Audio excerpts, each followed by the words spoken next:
We forgot it's our first show. We're here. We're queer. Jeez. That's terminology they used to use all the time, and it was very vulgar, but now it's actually normalized. Happy Monday, everybody. TGIM. It's 5 o'clock somewhere. We want to thank everybody for taking time out of your Mondays to join us. As you guys can see, Ed's not here with us today, but our very good friend Joe is here with us. Joe's always on the back end helping us out, but today he's front and center. Well, not front and center, but front and right. To my left, to your right, in front of Armand. Yes. And joining us today to fill in for Ed. Hope you guys had a fabulous weekend. But before we start the show, we want to pay commemoration to Memorial Day for the fallen soldiers who risked their lives to fight for what we are enjoying today. Freedom. Believe it or not, a lot of people don't even know what Memorial Day is. It was actually Decoration Day. It was regarding the Civil War. It was the soldiers that had fallen. It was actually for them. So it was on civil. It was during the. Well, it was made for the. It was commemorating the fallen soldiers of the Civil War, and it was called Decoration Day. And then they changed it to Memorial Day to be able to do it for all fallen soldiers. Either way, a lot of people don't know about it. They just think it's barbecue and whatever. Yeah. Free day off. Yeah, pretty much. But our hats off to all the fallen soldiers who risked their lives and lost their lives so we can enjoy the fruits of America at this point. A lot of people say Happy Memorial Day, Happy Memorial Day. I mean, I don't know why they say Happy Memorial Day. Again, it goes back to what you were mentioning about, it was for the fallen soldiers and during the Civil War. People got to. I think it's the Veterans Day that screwed it up when they kept saying Happy Veterans Day, celebrating the veterans. Remember, people, Memorial Day isn't a day of celebration. It's a day of mourning and remembrance. So how would you say it instead of Happy Memorial Day? You wouldn't say you wouldn't. It's not a holiday to celebrate and say Happy Memorial Day. It's kind of just more like saying, today is Memorial Day and we celebrate. It's to thank the fallen soldiers. Thank the fallen soldiers. That's basically what it is. To remember them. Yeah. It's a long weekend. A lot of people take advantage of it. They go travel and do their Palm Springs. I mean, there's nothing wrong in that. It's just know what it's for. You know what I mean? I think, right? Yeah. I mean, if you're gonna do your barbecues and your drinks, at least put your glasses up and say a toast to the warriors at the end of the day. But Happy Memorial. Oh, I was about to say it. See, you see that? You see that? Memorial Day to our fallen soldiers. And to anybody that's a veteran that's listening or watching, thank you for your service. Not everyone obviously has served, especially in the U.S. because it's not mandatory; it's voluntary. So the fact that you guys have voluntarily served, to you guys. Absolutely. Thank you for your service and the sacrifices you've made, and some of you continue to make. But yeah, it's super important to remember to make sure our kids know what the day is. It's not just a day off to play in the pool and water slides. It's more than that. Right. Cheers to that. Cheers, guys. So, a lot has been going on, for the past week. Very quickly, I want to jump into LA. So I don't know if you guys knew, but Sunday night, it was Sunday night or Saturday night, an actor, Johnny Wachter, Wachter actually, from General Hospital was killed in Los Angeles. I don't know if you guys saw that story, that article. So the article came out, a man was shot and killed during an attempted catalytic converter robbery. Yeah. Now, a lot of people have been having their catalytic converters stolen. I've noticed it's on Priuses. My neighbor's Prius's catalytic converter was stolen. Majority of the time, it's on Toyotas and stuff as well. So why on Toyota? Is it because it's easier to take easier off, accessible, probably? Probably. But this individual who is an actor on General Hospital, he's played over 200 episodes. Very well known. He played in other shows and sitcoms and movies as well. Saw the three individuals who were attempting to take the catalytic converter, confronted them, and when confronted, they turned around and they shot him. Wow. He was taken to the hospital. where he was pronounced dead at the age of 37. 37 years Wow. old. Wow. Did he have wife and kids or? That the only thing that's been released right now is his brother announcing the death in the morning, and the family's devastated behind it. I haven't looked into him having any wife or kids at 37 years old. You would say, I hope he has a wife and kids, but at the same time, now that he's gone, I hope he hasn't left a wife and kids behind. Yeah. For what? I don't understand. What's the point of shooting somebody at that point? I mean, I understand. Again, I'm assuming maybe they were drugged out, but most of these guys that are stealing these things aren't doing it for drugs. It's not for drug money. Drug money is because those things sell for, from what I understand, about $4,000 or so. Well, I don't know. Is it that? Depending on how much copper is inside. Is it the copper or is it the platinum? Is there platinum inside of it? Well, I as mean, well? wasn't it originally? I don't know. Correct me if I'm wrong, but wasn't it originally because of the platinum that was inside it? That from what I understood, was there was a bunch of copper inside as well that they would basically recycle, and some of them would even take them to junkyards and sell them secondhand as well. Because look at it this way: a catalytic converter is stolen. What do majority of vehicle owners do? Get platinum along with palladium and rhodium. There you go. So they'll go to a junkyard or another body shop and say, hey, listen, I got this Prius, or I got this Toyota, or I got this car. I need a catalytic converter. Hell, man, you never know. They might have even bought their own catalytic converter back. Who knows? Maybe. Yeah, it could be. But see, this goes to show that it's the end user that's usually the problem, right? If you're let's say you have a parts to pick apart, or junkyard, as they're called. If you're buying these off of some random guy, then you're indirectly encouraging a market, a black market. Well, Similar to sex trafficking, right? If there weren't end users, customers who had fetishes, who were pedophiles, who enjoyed, being with little children, then there would be no sex trafficking. It's at the end of the day, it's the end user that's creating a market for it. I think this is very similar. Obviously, they're two different things, but correlate the two. But I'm talking about the end user. Yeah. If there is no end user, I agree. But I believe that it's not the victim at that point, right? Well, it would be like not the person that got the item stolen. I mean, they're going to go back and try and retrieve the item. Am I sorry? No, I'm not referring to the. Not the victim. The victim. I'm the referring person to purchasing it. the purchaser of the catalytic converter. Yes, of course. The pick-apart owner at the junkyard Of and all course. those guys. What? I mean, if somebody comes to you and says, "Hey, I got this part," where'd you get it from? Yeah. Because technically, you are now indirectly involved in that. A crime. You're an accessory. At one time, I believe it's a federal crime when it comes down to vehicles. I believe because of the taxation or something that's involved with it makes it federal.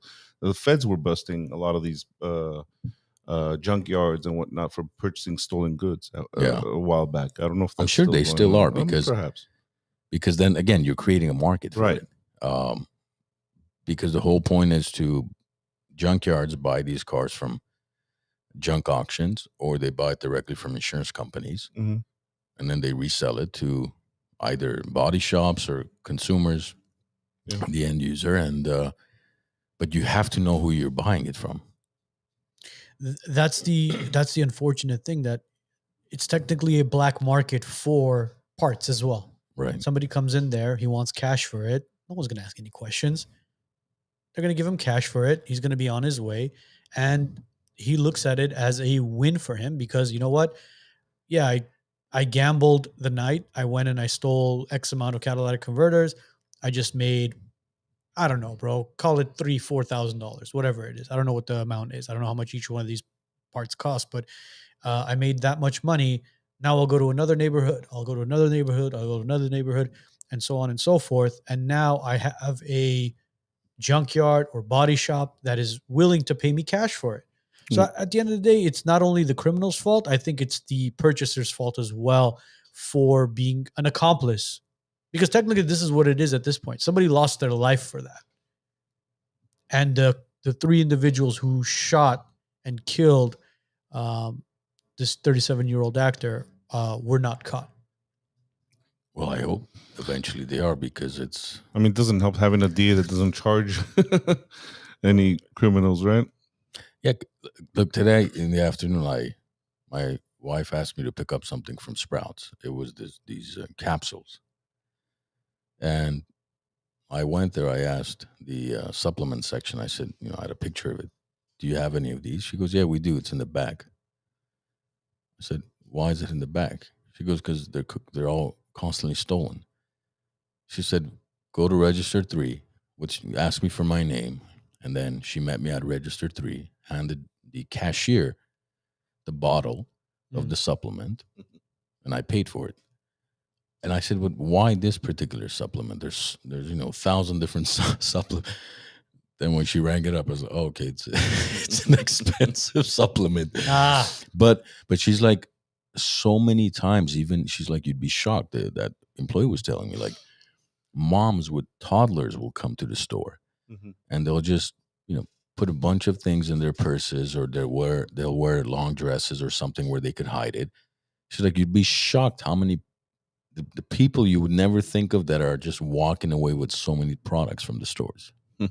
No, I mean, you see it all the time in these department stores as well. There are females who will go into a makeup section, who will go into a perfume section, and you know what? Pop something in their purse. As soon as they're walking out, the alarm rings. When they're confronted, when they open up Does the it even ring though? Are they even confronted? Well, I mean, it's sad to say that a lot of them aren't confronted. Who was it that we had on? I think it was Robert William, the captain of Glendale PD, where we spoke to him about the smash and grabs that took place at the Americana, where we asked about security, and we were like, all right, so what is the point of security if the security can't touch him?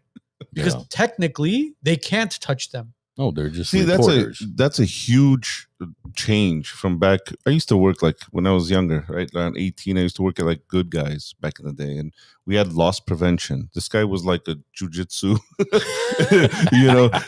badass. You know what I mean? And like he would wait until they would walk out the store with the product, and then he would literally grab him and just slam him against the the big window, and it was done. Like he'd wait, hold him down till the cops got there. He would arrest him, take him to the back. Cops got there, and then they just do the paperwork. They take him in, and it would be done with. So what has changed now? Basically, if you were to do the same thing now, it's considered assault now. Yeah. Has it been changed to that degree? I'm sure something you can't do it in the store. Mm-hmm. You can't do it outside of the store. Basically, is what you just said. The report, because I remember I think it was a couple of years ago. I ran into Michael Pashan, and he's the security director for Americana, right? Head security manager, whatever his title is. I said so, and I think this was right after one of those smash and grabs. Not the recent one, the one a couple of years back. And I said, so what did you guys do? He said, nothing. We just called the cops and we reported it. I said, so you're not allowed to in any way hold the guy, restrain him in any way until the cops arrive? He's like, no, we can't touch him. It's glorified security cameras. Exactly. That's what it's human security camera. Pretty much. But again, what are you going to see? There's only one or two of you, let's say, walking around say Americana. It's a pretty large area. Don't do that. I will report you, Harry. Yeah. That's literally what it is. It's sad that it's come to that. And again, this goes back to the police being handcuffed themselves. Mm-hmm. Because whatever these guys are running away with and getting arrested for, they're out within 24 to 48 hours. Not even. With a hand slap. Yeah. And what did Gascon pass a couple of years ago where it was like $950 or less? Yeah. Right. Or if it was under $950, it wasn't considered a misdemeanor or anything like that. It wasn't a crime. It wasn't a felony. It wasn't a crime. It was a lower end crime. It wasn't like crazy prosecutable. It was a slap on the hand. Pretty much. You gotta, for example, because they've been stealing a lot from the Walgreens and the Rite Aids and CVS's, right? Those are the easiest places to steal from, the Targets. But to get to $950, that's quite a bit of items. It's Yeah. you know, like small items. You got to get like at least a good, you know, 70, 80, 100 pieces of Well, to get to 950. with the way inflation is going, I you could grab a Snickers bar and it's like it's $7 already. Right. I there. wonder. I wonder if you can go to one of those, you know, the staffers and say, "May I borrow your checkout gun?" Sure. And then you're just checking it. All right. What do you got? We're at 800. We can get a couple more items before. You don't need that anymore. Here, take these two. The aisles, they have those barcode scanners now where Oh, you can yeah, go check the item's price. Yeah. I could take this. So basically, you get your cart. Yeah. Again, people are going to be like, these guys are giving ideas to these criminals. You get your cart, you go and scan a bunch of stuff. Honey, you got a paper and pen with you? Calculate how much that is. We're at $949. Do they count tax at that point, though? Really? That's a good question, no? Yeah, right. See, you would think at 950, if the state is taking or the county's taking, you know, 10 and a quarter at 950, you're talking about almost $100 in taxes, right? Mm-hmm. You think for that tax they would at least have some type of punishment or repercussions for these guys? Yeah, like some sort of federal something. Because that's a lot of tax dollars that Come they're on. also stealing. They go after the private citizen, you know, where they miss something. And I'm just On curious their how, IRS. and I'm curious how much these security guards are getting paid at the end of the day as well. Are they on minimum wage? What are they getting paid? Say you get $20 an hour. Let's say you're a security guard. Okay, now is it worth? Are you going to do anything for $20? I mean, what do you have to get paid to risk your life at that point? Unless you're suited up, let's say, right, where they give you proper training and proper uniforms. Where, you know, if the guy stabs you, Are they even armed in the Americana? No. I have not seen, like, for example, when we go into the Target, you'll see a young kid as a security guard, or you'll see some overweight individual as a security guard, where they're just literally Mall standing cop. there, literally a mall cop, and it doesn't look like they have anything on them. Maybe they have a pepper spray on them. I don't know, but I want to go back to what you mentioned a couple episodes ago, where you guys walked into, I think it was a watch store, right? No, bro, it was Where was it? Melrose to go. This was a It was year and a half or so ago. shoes, Yeah, right? they were selling Yeezys and stuff. Yeah. Bro, the security guard looked like literally a Marine. That's how he was just equipped. That's how he was dressed. He seriously looked like a Marine. Mm. And even there's this Jewish temple down the street here. Mm-hmm. Lately, since what's been going on with Israel and Gaza, Yeah, they've been arming, obviously. well, there's a security guard in front of that temple. You should see it. Guy looks like a Marine too. I mean, Green Beret. I swear he's got all, you know, the bulletproof vest and, you know, handguns both sides of his vest and all that. Mm-hmm. Guy looks like he could throw the shit down, you know. But then you can walk into a store and pick up whatever you want, and the security guard is on one of those automatic wheelchairs Yeah. with the whistle. Stop. Sir, Sir, what are you doing? my COPD is kicking in, sir. I loved it when Newsom actually said, "Hey, why don't you stop it?" We never said anything like that. Do you remember that interview? Yeah, of course. Do you remember bro. that interview? That was all bullshit, bro. That was him Wait, covering up his bullshit. Oh, yeah, well, of course, like usual. But he was literally in who was that meeting with? He where they said, "What about the smash and grabs?" And he Was it with Hannity or? It was with probably. Sean Hannity was questioning him about it. I mean, yeah. Bro, See, I don't trust Sean. Newsom, no, bro. Newsom can roll over most people as far as an interview goes. Oh, the guy for will sure. answer in ways you'd be like, shit, maybe he's right. Bro, look what Chris Cuomo did to PBD. Well, Chris Cuomo's a professional. I mean, Bro, it was bad. Like, again, which one are you referring Yeah, to? where when- Chris Cuomo was on PBD's podcast. Right, The first time. Yeah. where he tried coming out more innocent than what he was. Like Bro, when but was I mean, I've never seen PBD so quiet on his own. He show. was, and I messaged him. I said, Pat, you seemed almost starstruck. Like, what the hell? He was weaseling his way around everything, Yeah, and he was flipping the script on everybody there. of course. Mind you, it was 3-on-1, Yeah. but Yeah. it looked the opposite. I mean, there's a reason he was getting paid what he was getting paid. 25 years of Yeah, bullshitting for CNN. I mean, bullshitting everybody, including you- us. Well, not only that, his brother being in politics and Uh-huh. his father. his father. His father was a governor, and I think he ran or almost ran for president. Oh, And, did he? yeah. But yeah, I mean, that entire family is, again, there's And now PBD's hired him part time. Oh, you did. Yeah. that's kind of like a special guest, I guess, Mm. whatever you'd call it. And he's A getting so special much one. shit for it. Every comment you see, PBD, you're sold out. Like, why'd you bring Chris? You should even get rid of Adam. But I don't think so, because No, it's good. It balances things Yeah. out, especially Adam. I mean, guys, Yeah. he's there. They You have to have balance, and having somebody with the look, with Ed on the show, Joe on the show, with all of us kind of having the same ideology and beliefs and policies and all that stuff, we could sit here and talk about and circle jerk each other all night long.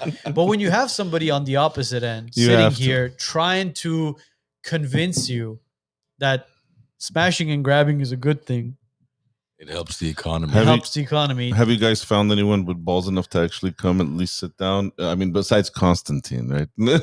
Look, man, as much as everybody bashes on the guy, hats off to him for actually sitting down with us Yeah. twice.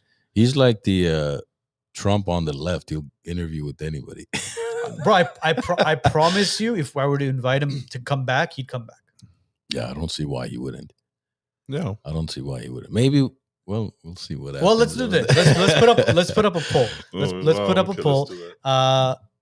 Would you guys want to see Constantine Anthony, who's a council member at the city of Burbank, back with us again? I'm curious let's to see know if what- people whatever. would know. We'll put up a poll on Instagram and tag him in it as well. See if he'd be willing to join us again. Again, there are other individuals who refuse to respond to us. Ellen. I'm gonna. Sorry, guys. I'm gonna put it on the YouTube one because I have control over that right now. Yeah, it's on YouTube. By the way, everybody, we are live back on Facebook again. We are on Kick. We're on Twitter. Thank you for everybody who's following us on those platforms again. We will be on Twitch as well in the next coming week or so. We're working on that as well. But if you are watching us on YouTube live, the poll is up and it will be ending in about what, Joe? What do you think? I'll give it 5 minutes. We'll give it 5 minutes. So, would you guys like to see Constantine Anthony back on with us in person, live in the studio? Because when Ellen was selected as mayor a few weeks back, we texted her and congratulated her. She said thank you, and then said we'd love to have you back on, and then no response after that. But Which Ellen? The one? Sutter, Oh, the mayor of Glenville. Oh, the. So if you're watching, Ellen, we'd still love to have you on. Give you a little platform on this side of the aisle. We'll have the first female mayor sitting down with us. Yeah, that'd be Why not? fantastic. First female, not only female mayor, the first ever female Armenian mayor. Yeah. That's it. Look, at the Can end you of the say that though these days? Female Armenian mayor. why can't you? I don't know. It's a hell of an accomplishment. And at the end of the day, hats off to you for becoming mayor. However, you got that. Yeah, however you got it. Yeah, just like Kamala Harris, however Yeah. she became a VP. Yeah, you know. Yeah. She's And a Biden. VP at the We end did of it, the day. Joe. We did it. Yeah, we did it. We did it, Joe. You sure as hell did. Bro, Yep. her voice in that call was more like, holy shit, I can't believe we pulled this off. Bro, there's this. Is it? I don't. I think is she Hispanic or Indian? A young woman on Instagram, who majority of the skits she does is, and she does some type of AI switch over her face to look like Kamala. Mhm. Oh, I know what you're yeah, talking yeah, about. yeah, yeah, I don't- She yeah, is. she But does hold on, use she it. uses She's AI to do hilarious. that? She's awesome. Recently, she started to use it for Oh, her yeah? face because she's starting to look more and more like her. I think it's like a disease or something. The vaccine. You know how they say when you marry somebody after so many years you start to look alike? Like it's a Maybe, dog too. the dog. Yeah. Maybe Dog theory. she's been impersonating her for so long. She's starting to look like her, but she's hilarious, man. Yeah. Well, anybody who cackles like that, then obviously your mouth is going to form into that cackling mouth. She would be a great person to come to the show and just do that the whole time. Guys, It's I amazing. seriously, look, the show's been on for 5 years. We saw Six almost. bro. 6. We're going into 6 years. This November will be 6. Well, no. The way the math works, this is the whole Armenian thing. Are Yeah, you yeah, 5 yeah, or are yeah, you yeah. 6? Are you going we are into fi- 6 because we've completed 5 years already. We're in the sixth year. We're going to be completing the sixth Sixth year in November, so Yeah. we are in our 6th year. And then after November, we'll go into our 7th year. Yeah. Is that the Armenian way of, how old are you? I'm Yeah. going into. I never Karasum understood. making mechim. I'm inside 41. I'm 40. Now imagine explaining that to like a white person. Oh no! Like, hey, how old are you? Well, I'm 37. Well, no, technically, Going into 34. going into 30. That's how we say it. Yeah, but it just doesn't make sense. You just say, okay, how old are you? 37 years old. Yeah, you've completed 37 But I years. think that stops at a certain age with the kids. Well, no, some moms still say, you say, how old is your son? 534 weeks. Yeah, that's. Oh yeah, how old are you? I'm 9,479 weeks old.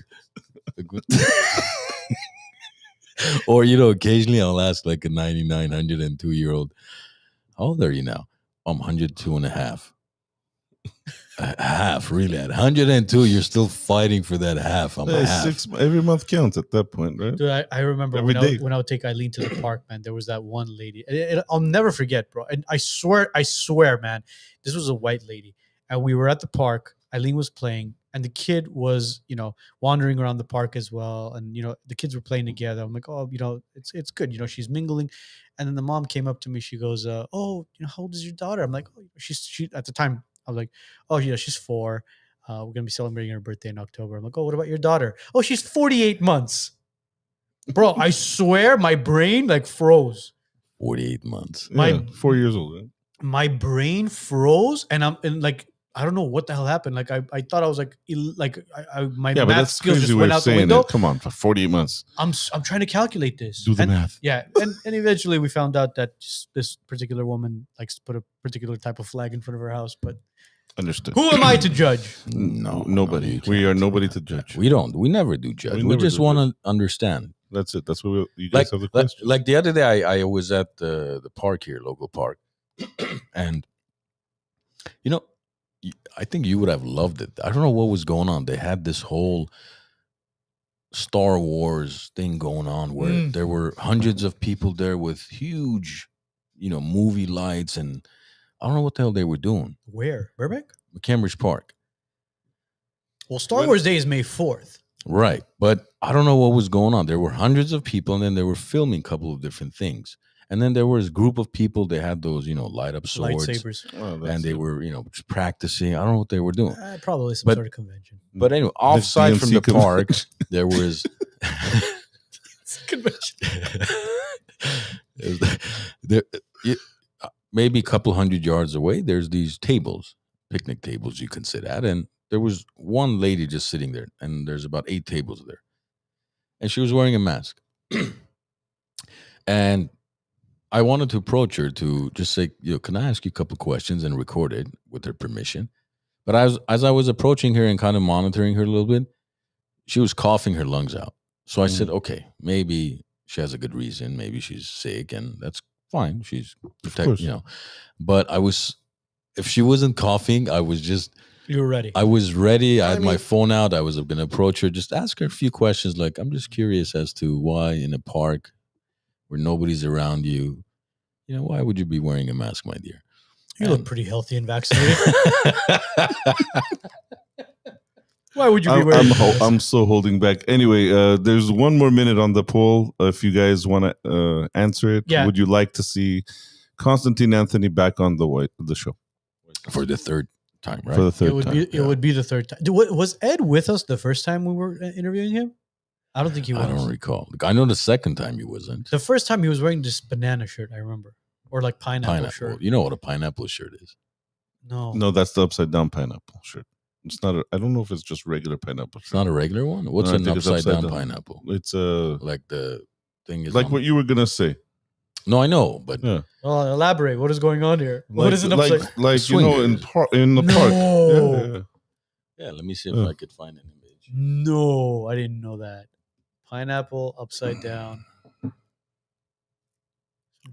I know a few private schools that are experts in that. Oh, jeez. Jeez, Louise. Go to images. You could cut that part in. Was it upside down? Yeah. Well, this one is not. It says married with benefits. Plays well with... this one's upside down. Plays well with others. Ooh. Speaking of plays with... Remember that shirt I took a picture of it when I was at Bahamas? It says... drinks well with others. Yes. Oh, yeah. I was gonna make that suggestion. I forgot to text it to you. Oh, guys okay. That's good. for our merchandise. That's a good one. Drinks well with others. There's a lot coming soon, guys. Yeah, guys, merch will be available very, very soon. We're gonna have a launch of that. We'll give you all the information. You'll be able to order multiple shirts from. From the WiseNuts shirts to a lot of good merch. Yeah. So it will help us out a lot as far as continuing the podcast and being able to bring you guys better Yeah. content and better And material. the next 3 to 4 weeks, you guys are gonna be surprised with what's coming up. A lot of big things. Yeah, yeah, of a lot big of good things are going to be happening. So things. The future looks bright. Unless we go to World War III all of a sudden. I hope not. I hope not. Unless AOC is in charge of everything, then everything else looks pretty bright. But it's funny. We talked about the smash and grabs. Do you guys remember when AOC was mentioning the whole smash and grab shit, where she was like, the people that are stealing, they're actually going out there and, they're stealing a loaf of bread to not be hungry at nights, or if they want some milk or water. What's wrong with that? But then in the background, you actually see people like completely destroying Nordstrom Rack or the Macy's or Bloomingdale's, or it's kind of like the family migrants that are coming over the border. course. They're all single men. Listen, man, when you go to Military. Beverly, They're coming here to work to send money back home. That's Beverly Hills, Hopan. Oh yeah. That we should have a website, hopan.com. Go to the border, just video these guys coming in, saying they're coming to Hopan to work, send money back. That's it. Yeah, exactly. Which that used to be the case. A lot of people, for example, there used to be a nursing program in the Philippines. It was American nursing schools where, people from the Philippines went to school there, and they're basically the nursing degree was accepted here. All they had to do was take a board exam. And that's one of the reasons why we have so many Filipino nurses, is because there was a program, like a, what do you call it? Like an exchange. Yeah, like an Exchange, exchange But is that program. program not available anymore? I don't know if it's available anymore. Because majority of the nurses that, for example, Elle works with, I'd say maybe more than 50 to 60% of them are Filipino.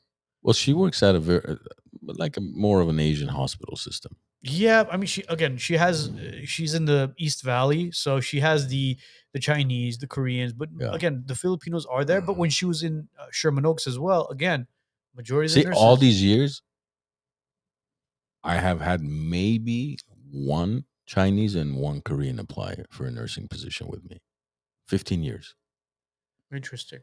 Because we're not, and again, we obviously accept anybody. I've had all sorts of people, but Asians, I haven't had that many. Because some of the healthcare systems are more known because of management, and then they all tend to kind of follow one another. If one supervisor goes there, and then everybody follows them there. But do you think it's because of all these vocational schools that have been opening up? Because there's a lot of vocational schools that have the LVN programs, and then you can bridge it to like an RN program. Yeah, but what does that have to do with them not applying? Well, no, as in like there's say- opportunity here in the United States now for somebody who's on the fence of not knowing what they want to do for a living, and then something pops up on TV, West Coast University of I don't know what, and it says get your nursing degree, Right. and obviously they're not going to say it's an RN or an LVN or whatever it is. They just say very vaguely it's a nursing degree, and somebody who is fresh out of high school doesn't really know what they want to do, and they say, you know what, I wonder how much this is going to be. Let me apply for it. And next thing you know, they're an LVN and they're looking for a job. Or a pharmacy tech. Or a pharmacy Right, tech. but- Yeah, the But vocational school. but I don't understand the point of what you're saying. What I'm trying to say is, of the 15 years that you've been basically hiring and employing, Firing. I was about to say firing, but I was going to be nice. Hiring and employing our good American citizens. Do you think it's maybe because there were more vocational schools where there's more individuals taking advantage of the programs here rather than going to a 4-year university or going into a lottery system? Because What does that have to do with Asians applying at my organization? remember, a lot of the reason why there were a lot of Filipino nurses was because of the overseas program. They would get their nursing license and they would come to the United States, and what are they going to do? Their nursing license Right. transfers over. So majority of hospitals are hiring those individuals. Right. Whereas, again, I don't know how exactly schooling worked for nurses in the United States, but what I do remember is whether it was a community college or a 4-year university, it took a little bit longer. Well, community college takes longer because there's a waiting list. Because Correct. it's very inexpensive. You go to private nursing school, you're paying 140, 180 Easily. to become an RN. And then if you go through a 4-year university program, again, it takes a while. It depends on the university, but it's still more expensive than if you go to get it from a community college. So that's what I'm saying. Like a couple of years ago, because schooling has changed drastically in the past 10 years. So that's why I'm saying in the past 15 years, things have shifted to the point where with all these vocational schools being available, maybe that's why you haven't had, maybe if you were employing people 20, 25 years ago, which we think is a long time ago, but it's not really a long time ago. I would have more Filipinos. Possibly. No, I'm not referring to Filipinos. I'm referring to, I said Korean and Chinese because that's why, like San Gabriel Valley, you said East Valley, that's where your wife works. There's, the healthcare systems there. That's more of the population, the demographics. So you get more of those people that apply there. Yeah. That from that, ethnicity. And see, Hector says Filipino nurses can no longer challenge the test in America. I thought I had heard that, but I haven't officially read it anywhere. So, but that's what. By the way, the vote came back in regards to Constantine Anthony. What are we looking at? No. What? Strong no, really? People What don't. percent? Not 58% said no, Oh, and guys. 41% said yes. What did the other 1% say? They're still trying to figure out their Still gender. trying to figure it out. 58-41 or 58-42? 58-41. Well, where's that 99%. 1%? Right here. It says it right here on the. Where's the other one? Where's the other 1%? I don't know.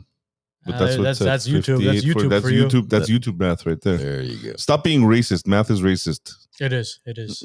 It is. Well, since we're discussing nursing in college, I think maybe it's a natural transition into what I wanted to discuss was,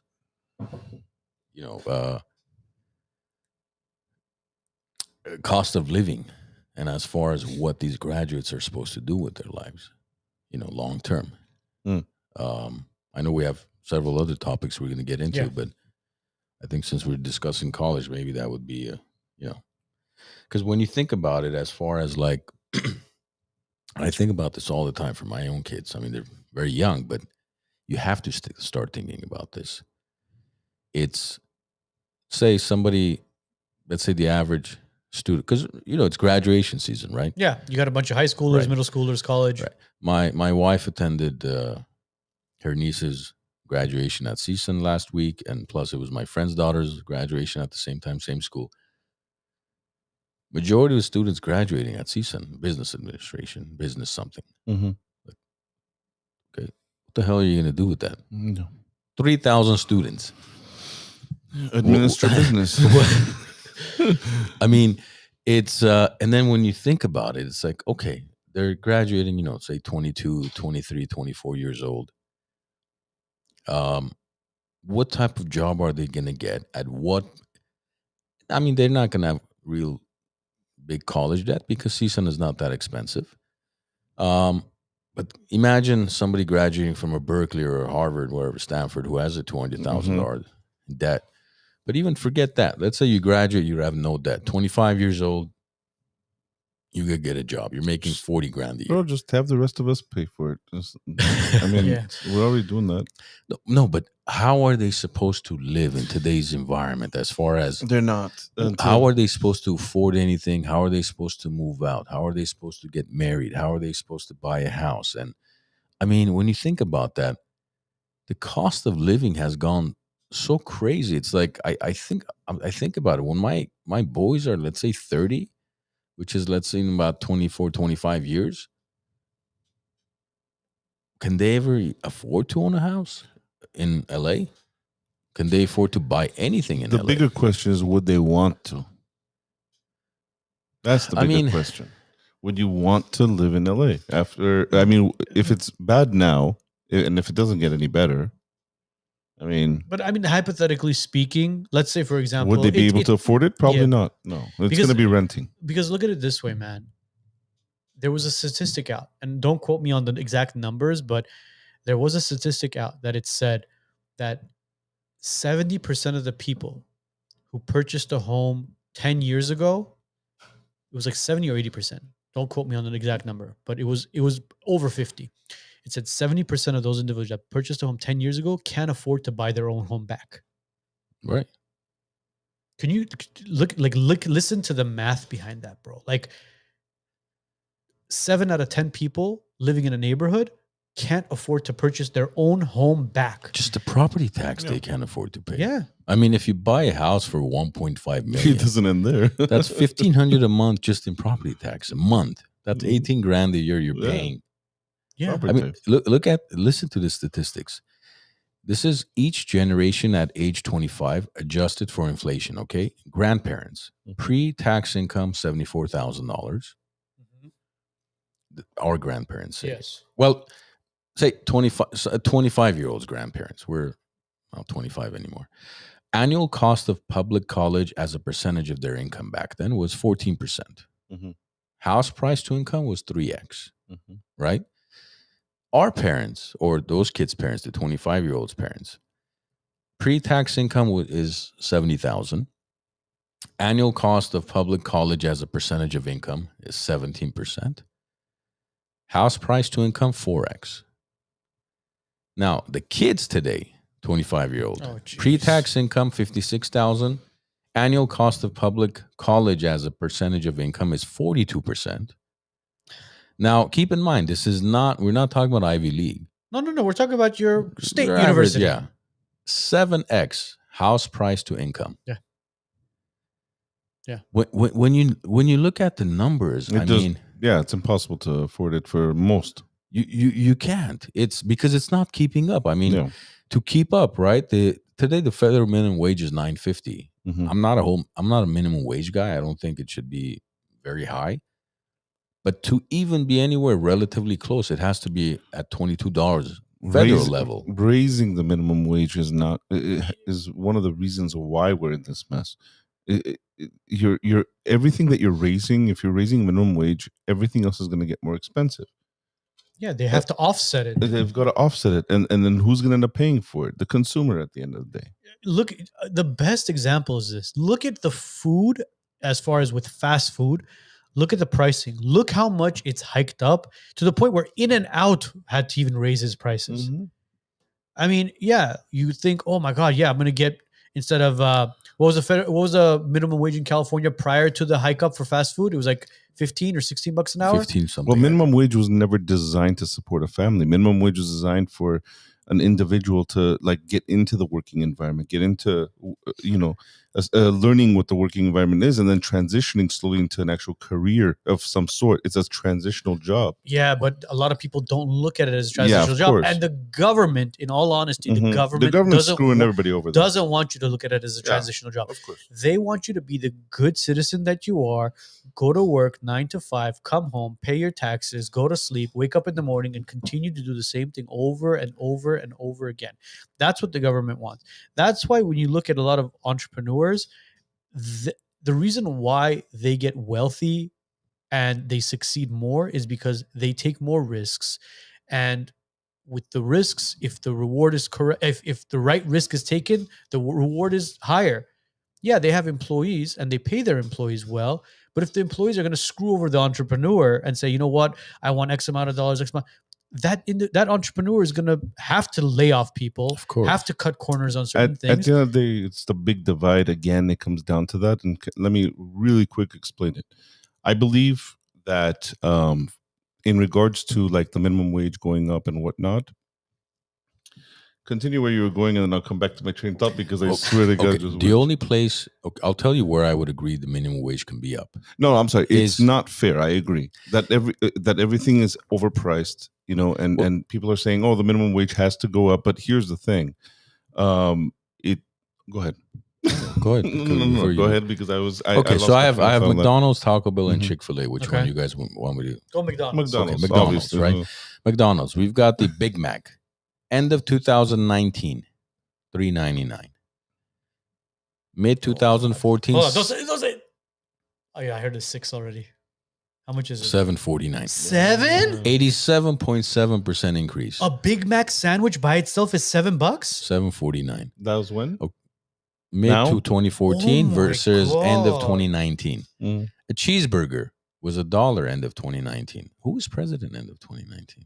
Mm. The Orange Man? Mhm. Mid 2014, $3.15. That's a 215% increase, man. But guys, you guys have look, I used to pay 25 cents for those cheeseburgers back in the day.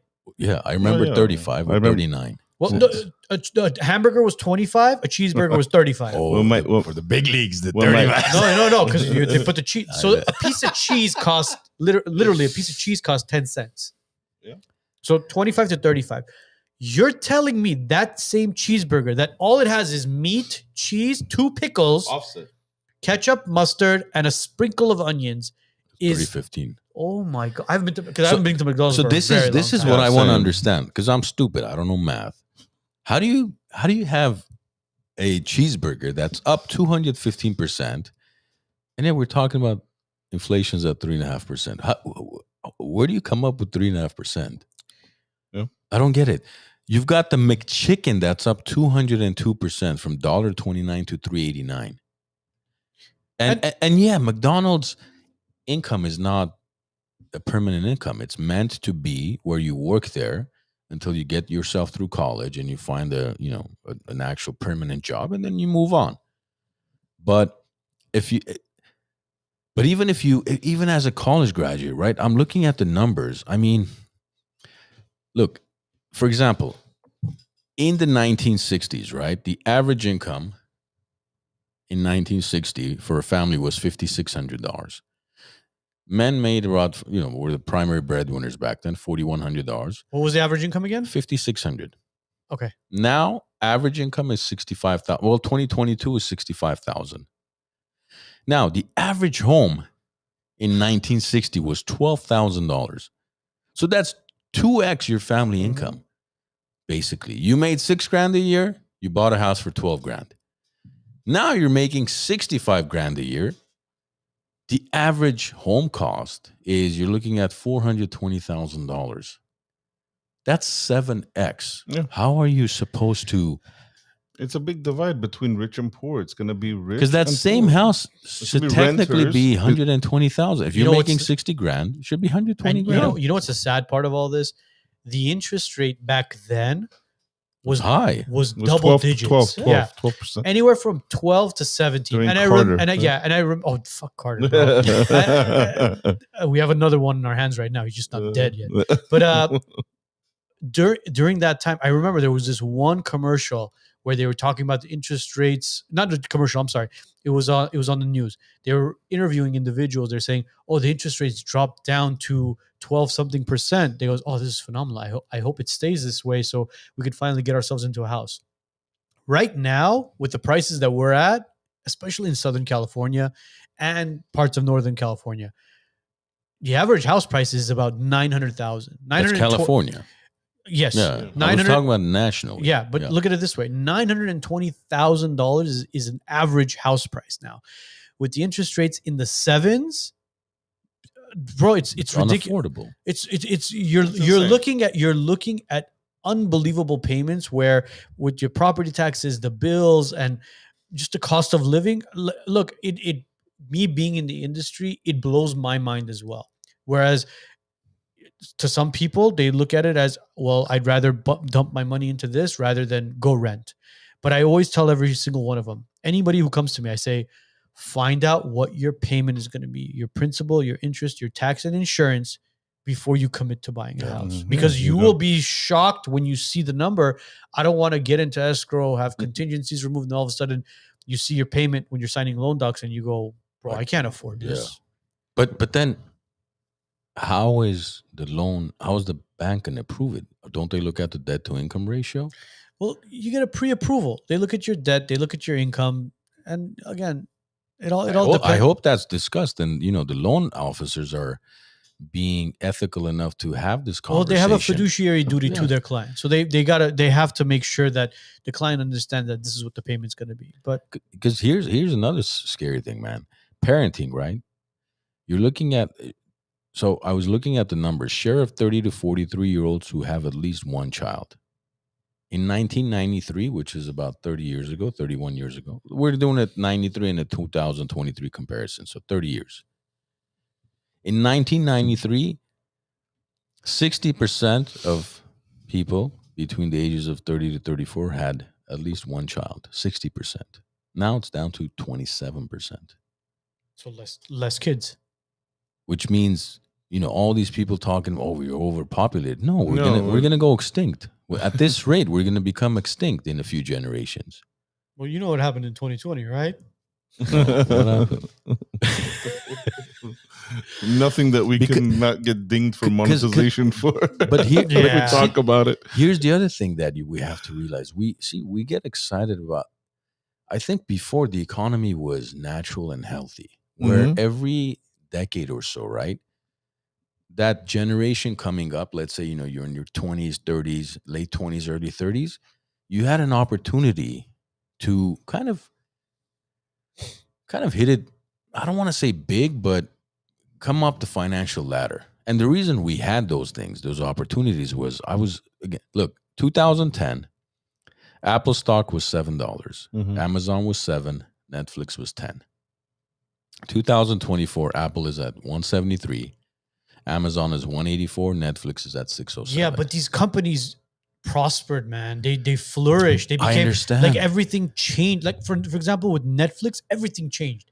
Everything is being went streamed now. Blockbuster went out of business. Yeah, I mean, they but put a huge multi-million but dollar everybody companies. that I know today who's well off in their 50s and Mhm. 60s, every single one of them that I know, all they did was they took advantage of that opportunity where there was a dip in the stock and in the market in the that's how everybody came up. That's the people that you know. That's how everybody came up because there was always opportunity. Now what do we have? We have we have opportunities. It's just what's the opportunity? Okay, it could be as small as what you want it to be and as big as what you want it to be, right? So let's say instead of investing here, invest out of state. Like for example, let me give you an example. Hector Schick, right? He's commenting. He said that's why I sold my house in Pasadena and I went to Texas. He went to Texas to live a certain type of lifestyle, like to be able to live. Right? I get it. Hector, I have a house in Texas as well. Mine is in the Woodlands near Houston.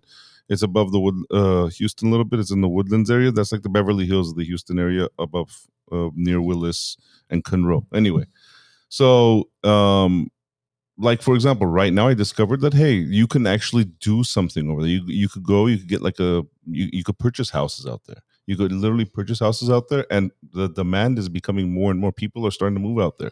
Like I purchased a house with 75,000 equity already in it. Yeah. Right. And then right now there's another house being built right next to me, which is almost double what I paid for my house. Look, within like literally no time at all. And the Chevron is coming to Texas. You got to do your research, right? You got to see which big companies are coming there. You're financially savvy. You have to. Are you talking about beginners? No. I'm talking about even not the average, but even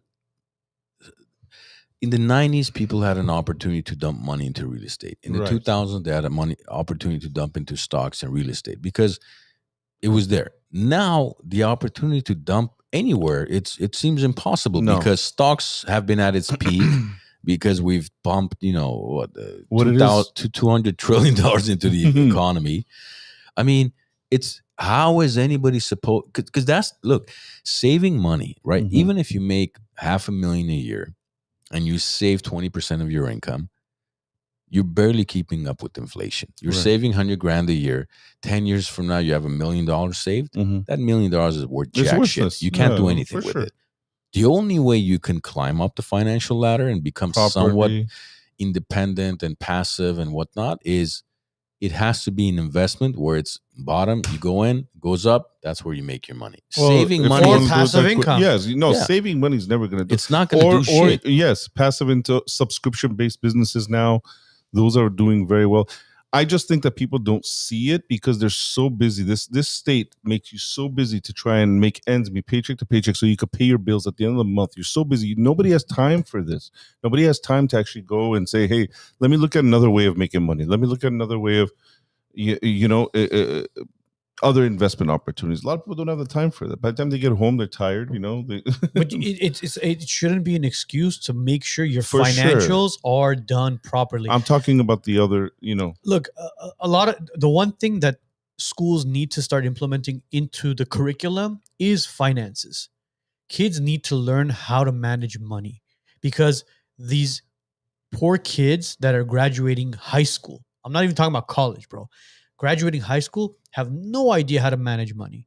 If your parents aren't savvy enough to teach you how to manage money, you're a fish out of water. Okay. Well, they're gonna teach you that in school. Okay, schools will never do that. No, Okay, for sure. but and most parents can't do that. So, can you name me one resource, one academy, one something? There's a billion YouTube pages and Instagram pages. It's all asses and hoes and whatever you else have and to, scams, look, right? You any young, no. Show me one. there, I'm asking you. there isn't. There, unless So you somebody needs to create that. no, I understand. Well, unless you unless you decide to go to college for finance, for business, They're not for- going to teach you jack shit in well, finance they'll school. they'll teach you enough as far as money management to understand how checks and balances work. Where, look, if you're going to school for that, you'll want to understand how that works. But I'll tell you this much.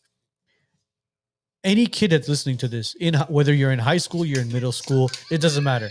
Just, by the way, this is Is it Levix? no, this is Matt's. Oh, Matt.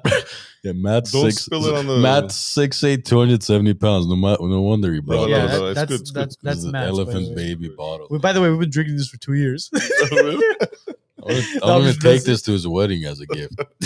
I'm gonna make it into a hookah. But what I was saying, so any kid that's listening to this, whether you're in middle school, whether you're in high school, doesn't matter. Get on YouTube, because you guys are all tech savvy. Get on YouTube, get on TikTok, get on Facebook, get on Twitter. I don't care what it is, and start following financial pages. Something that'll help you manage your money. Because when you start having a job and you understand that, listen, I made X amount of dollars, I'm not going to go spend all of it on bullshit. Start putting money aside. You're living with your parents. You got no rent to pay. You're able to save up to create some sort of capital for yourself. But why isn't there anything like a online course or something you can take? Because look, you go to finance school, right? All it is you're doing basically they're going over different studies. Okay, they're going to teach you about how Google made it and how you're going to waste 3 years, 200,000 to learn that. You want to learn how Blackstone made it? The founder wrote a book. It's called What It Takes. Steven Schwartzman. Yeah. Amazing book. I finished it a few weeks ago. You want to learn about Jeff Bezos? He has a book on Amazon. Amazing book. It'll take you a few weeks to read it. You don't have to waste 3 years. But there has to be somebody who can teach you from a practical standpoint and say, listen, guys, you have 10,000 saved? Here's what you can do. You have 100,000 saved? Here's what you need to think about. These are the areas. There's nothing like I'm that. sure Well, it you know what? There exists. isn't. No, there is. Yeah. You know what it is? It's these financial coaches. Which one? Name me. Well, I- we personally might not know it because we haven't had the need to look for it. But there's I'll put I'm name sure me they're one around. because I've been Look, attending financial life seminars life and coaches. life coaching Okay, seminars. so you since- don't you the don't guy think from Wolf of Wall Street. No, you know how long I've been attending these seminars? I don't know. Since 1998. okay. I've attended everything from Tony Robbins, Brian Tracy, Tom Hopkins, real estate, finance, you name it, I've attended over the last 26 years. I've No. attended everything. You know what they do? You go there. All they're doing is The selling music, you bullshit. The music. The music. This No, guy and then- runs in. No, what they're like, okay, first of all, they offer you a free seminar. So you go to the local, Holiday Inn and you're sitting there with 1,000 morons. And then they're like, well, this is free. But to learn anything, it's $9.99. You can bring a guest with you. It's in Long Beach next Saturday. So you're like, okay, fuck it. What's $9.99? You go there. You go there for $9.99. They're like, listen, whatever we taught you, it's really nothing. If you really want to learn what we're going to You gotta teach you, hire us. You it's gotta pay me. $30,000. And then out of the 100 people go up and pay $30,000. That's $3 million they just made on the spot for the weekend. No, I know. And I wonder if those guys that spent, I've never spent the 30 grand. I'm sure they're going to go there and they're going to listen.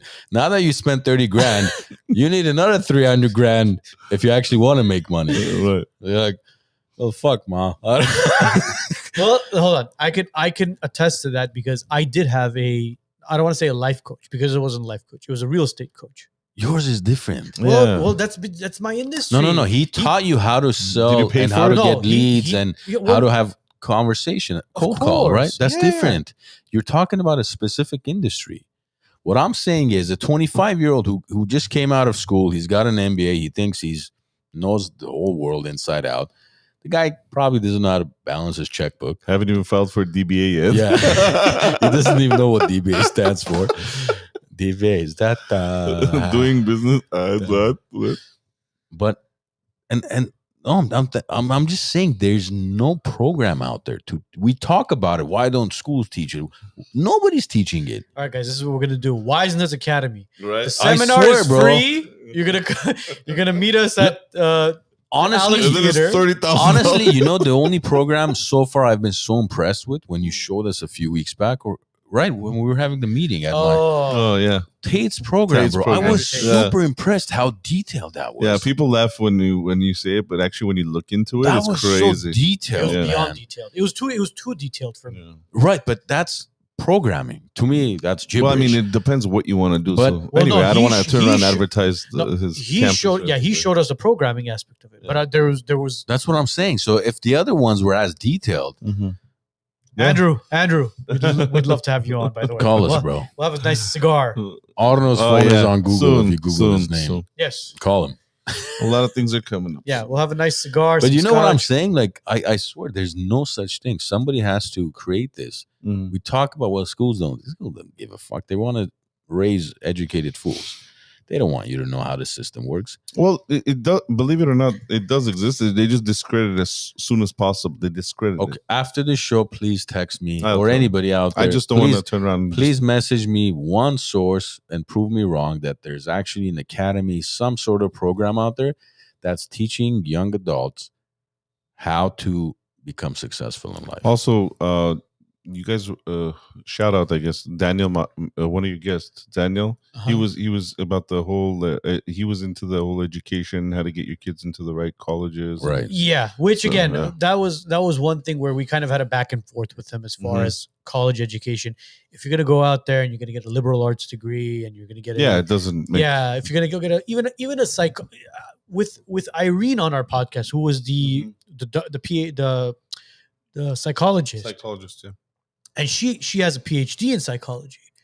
Right. So with her, like, see, for example, she decided to become a psychologist. She went all the way. She went and she got her PhD. She's And she Dr. teaches at Irene. Pepperdine. Yeah, and she teaches at Pepperdine. So she's Dr. Irene. So she went all the way. But if you're gonna go get a psychology degree and as a bachelor's and call it quits, Yeah. don't waste your time. Don't waste the 4 years and don't waste that money. You can literally put it towards something else. Right. Yeah. Which again, it goes back to the whole financial aspect of everything, where it's easy for you to get a $40,000-$50,000 student loan, but they won't give that same individual a $40,000-$50,000 business loan. Of course not. Right. Yeah. And Hector, look, I understand you and Marissa, you guys saved and worked hard and all that, lived modestly. But remember, this was 20 years ago. Now, you're not coming out of nursing school with minimum debt. You're coming out of nursing school with 150, 200,000 in debt. You can't save and you can't live modestly, save and none of that because it just doesn't exist. To even rent a studio is like $2,000 a month. Or money management. That's what I think you had to. No, I discuss. understand, but look, it's unrealistic on a lot of levels for a lot of people right now. But is he talking about Pasadena or is he talking about Texas? No, this was they only 'Cause moved if to he's talking- Texas 3 or 4 years ago. Because if he's talking about Texas, Texas was a gift from the real estate gods to help you sell Pasadena for whatever you sold it for. But even in order to- Pasadena, they bought it inexpensively because Well, they they- bought it a while ago. Well, depending on what market they bought at. Look, see, Hector mentioned something about stocks being a gamble. Real estate is a gamble as well, because you don't know, especially up and coming neighborhoods. Like Joe bought a house in Texas, right? Right. Joe did enough research to understand that. All right, you know what? this is what's happening, that's what's happening, this is happening, this is what's happening. But again, has it happened yet? Not yet. It's still a gamble for him because he dumped money into. Joe's 44, a 25-year-old. I understand that. Won't even qualify to buy that, even though it's not expensive. They won't qualify for that house. That's the other issue. You have to qualify, especially it's a investment property. You know, investment property requires more. I You know. Well, look, the California had that CalHAFA program last year. Right. They brought it back this year. They turned it into a lottery system where they help you with the down payment, and it's an equity shared program. Up to what? What's the purchase price? I know. It's like 700,000. Okay. 725,000. There you go. You get a shack for that. Marina, you're absolutely right. Scott Galloway, who's an NYU professor, he's amazing. I've watched a lot of his videos on TED Talk, and I haven't read his book yet, but he discusses a lot of these things, and he's on point for the most part, I think. Except when he talks about the IRS, I don't agree with the whole IRS and getting rid of Social Security. That part I don't agree with because he says Social Security, if you don't need it, you shouldn't take it out, but you've paid into it. Why wouldn't you take it out? Exactly. That part I don't agree with. There's a few things I don't agree with him, but for the most part, I think people still rely on Social Security. Look, if you have to look at it this way. If let's say in my industry, right, some of the patients I have who get $2,000-$3,000 a month in Social Security, based on the fact that they bought their house in 1958 and it's paid off and all that, of course, that's amazing for them. Their property tax is $200 a month. Yeah, but for us to have Social Security, we need, when we're 75, let's say that's when Social Security kicks in. Yeah, right. We're not going to be like nothing left over for us. Well, it needs to be $30,000 a month for it to be equivalent to the $3,000. We aren't going to see Social Security. We're not going to see it. Maybe not. Yeah. But it's fun. It's not even counting. It's funny you brought up this whole cost of living, financial stuff, because I actually pulled up some stuff as well. So I'm going to name 9 restaurants that are in deep hardship that we're going to be seeing probably gone by 2024. So end of 24. And by the end of 2024. They said in and by the end of 2024. So you guys have heard of Fuddruckers, right? I called it Mother Fuddruckers. Yeah. So Mother Fuddruckers is going to be gone by. Wasn't there one in Burbank that closed years ago? It's shut down. Fuddruckers is going to be gone. All locations are closing by the end of 2024. IHOP is closing 100 locations. Wow. People still eat IHOP. Do you guys eat IHOP? I mean, nothing against IHOP. I mean, it's just personal preference. Look, it's a iconic it is. breakfast spot, bro. You go on. Oh, wait for you. You're going to hear more iconic. So International House of Pancakes. Everybody knows IHOP. Wow, their corporate office is on brand, by the way. Yes, it is. You're right. Where the Cigna building is. Oh, no. Yeah. So IHOP is closing 100 locations. 100. Buffalo Wild Wings. In Canada, all locations are closing. Wow. And the United States, 60 locations are closing. So the Buffalo Wild Wings we have in Burbank and the one we have in Glendale, don't be shocked if that's one of the 60 that closes down. Applebee's is closing 35 locations. Well, that's less blood pressure and cholesterol. Again, I mean, most of these are. No, they are. But if you ask me, they're so iconic, though. Yeah, they are. But I mean, I don't care how iconic you're clogging arteries. Look, the three of us have a very unique palate. Yeah, we don't eat here, but you see an Applebee's commercial, whether it's during like football or basketball or whatever it is. It's kind of like it's nostalgic. You know what I mean? Red Lobster. Oh, there goes one light. Yeah. Red Lobster. Red Lobster is closing 50 locations. Let's hit that button. I'll fix it. You got it? We're testing out new lights, guys. We are testing out new lights, by the way. There we go. Hey, how's that for everybody? WiseNuts. Everybody's awake now. Okay, Red Lobster is closing 50 locations. Wow. So I can't eat lobster anymore? Here's another at Red Lobster. Yeah, here's another one, guys. Denny's is closing 20 locations. Denny's. You know what Denny's is famous for? At least when I was growing up here. After all of our multi-level marketing meetings, Tuesday nights, Denny's till 2 a.m. sitting down having, the meeting after the meeting is what we called it. I was a Conrad's fan. Conrad's, bro. Oh yeah, No, Conrad's was after clubs. I'm talking about Tuesday nights. We had the MLM meetings, Primerica, WFG, Dennis. bro. and then it was boom. Let's go to Denny's 11 o'clock. Conrad's clam chowder. Oh yeah. That's You remember tango, bro. Ruben at Conrad? Oh yeah, The Reuben, of course. No, Ruben, the waiter. Yeah, the waiter. Oh, I thought you were about the Reuben No, sandwich. sandwich? bro. No. Ruben. The waiter, Bro, yeah, he was the also- waiter who spoke a little bit of Atami Chop. Hispanic guy who Yeah, spoke a that's little bit that's of the Armenian. guy from Tapatio, Atami Chop. Remember that guy? Yeah, no, I'm Yeah. talking about Conrad. I know. Ruben There's spoke. Troy's as well. Yeah. Troy's had a guy that spoke Armenian as well. Denny's is going out. Denny's Wow. going. 20 locations of Denny's are closing. Marie Callender's will be shutting down completely. Well, Glendale, they shut down years ago. Yeah. So all Marie Callender's will be gone. And the last one, Pizza Hut will be closing 500 locations. Wow. Pizza Hut. Pizza Hut will be shutting down 500 locations. So the plan with Pizza Hut is this. Delivery. It's going to be strictly boutique deliveries. That's it. So basically, you're not even going to know where the pizza's coming from. It's going to be a Pizza Hut. You Ghost Yeah, kitchen. makes sense. Yeah, it's going to be Uber Eats, Postmates, whatever it is. They're going to cook the pizza and they're going to basically I probably buy some of their stock and once it drops. bring it over to you. Oh, last one. Sorry. Joe's, not this Joe. Joe's Crab Shack will be closing 41 locations. That's 68% of them total that are Damn, beginning is closing out. Sizzler in there anywhere? No, Sizzler wasn't in Wow, there. I can't believe it. Sizzler's in there. Yeah, I Sizzler think wasn't in there. I think Sizzler's just been quietly shutting down. Yeah, I haven't right. seen it because when we first moved here in '88, Sizzler like was a the year or place to two, go. a year or two into it, Sizzler Yeah. was our. Yeah. Yeah, that's that. Plus, we Yeah. had never seen Remember- all you can eat buffet like. Yeah, but the quality was different back then too. It wasn't as bad as it is today. I don't know if the quality's changed. Yeah, bro. We've changed in 40 years. It's Obviously, not our the quality. stomachs got a little weaker than what they. It's not. It's the we pay more taxes now. Yeah, that's what it is. But it's but I remember we used to go as kids. Oh yeah, My dad would take us there with the family. That was like a high-end restaurant. We would go there and on Glen Oaks, Yeah. where Red Top is now. I think. Yeah, that's Yeah. where it was.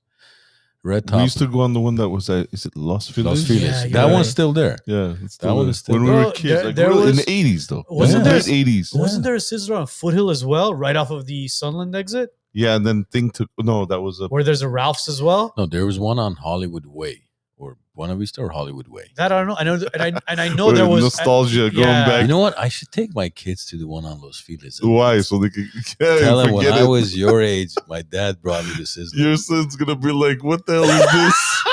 Bro, you know what you're gonna send us? You're gonna send us that meme of the steak. You were poor. What is this?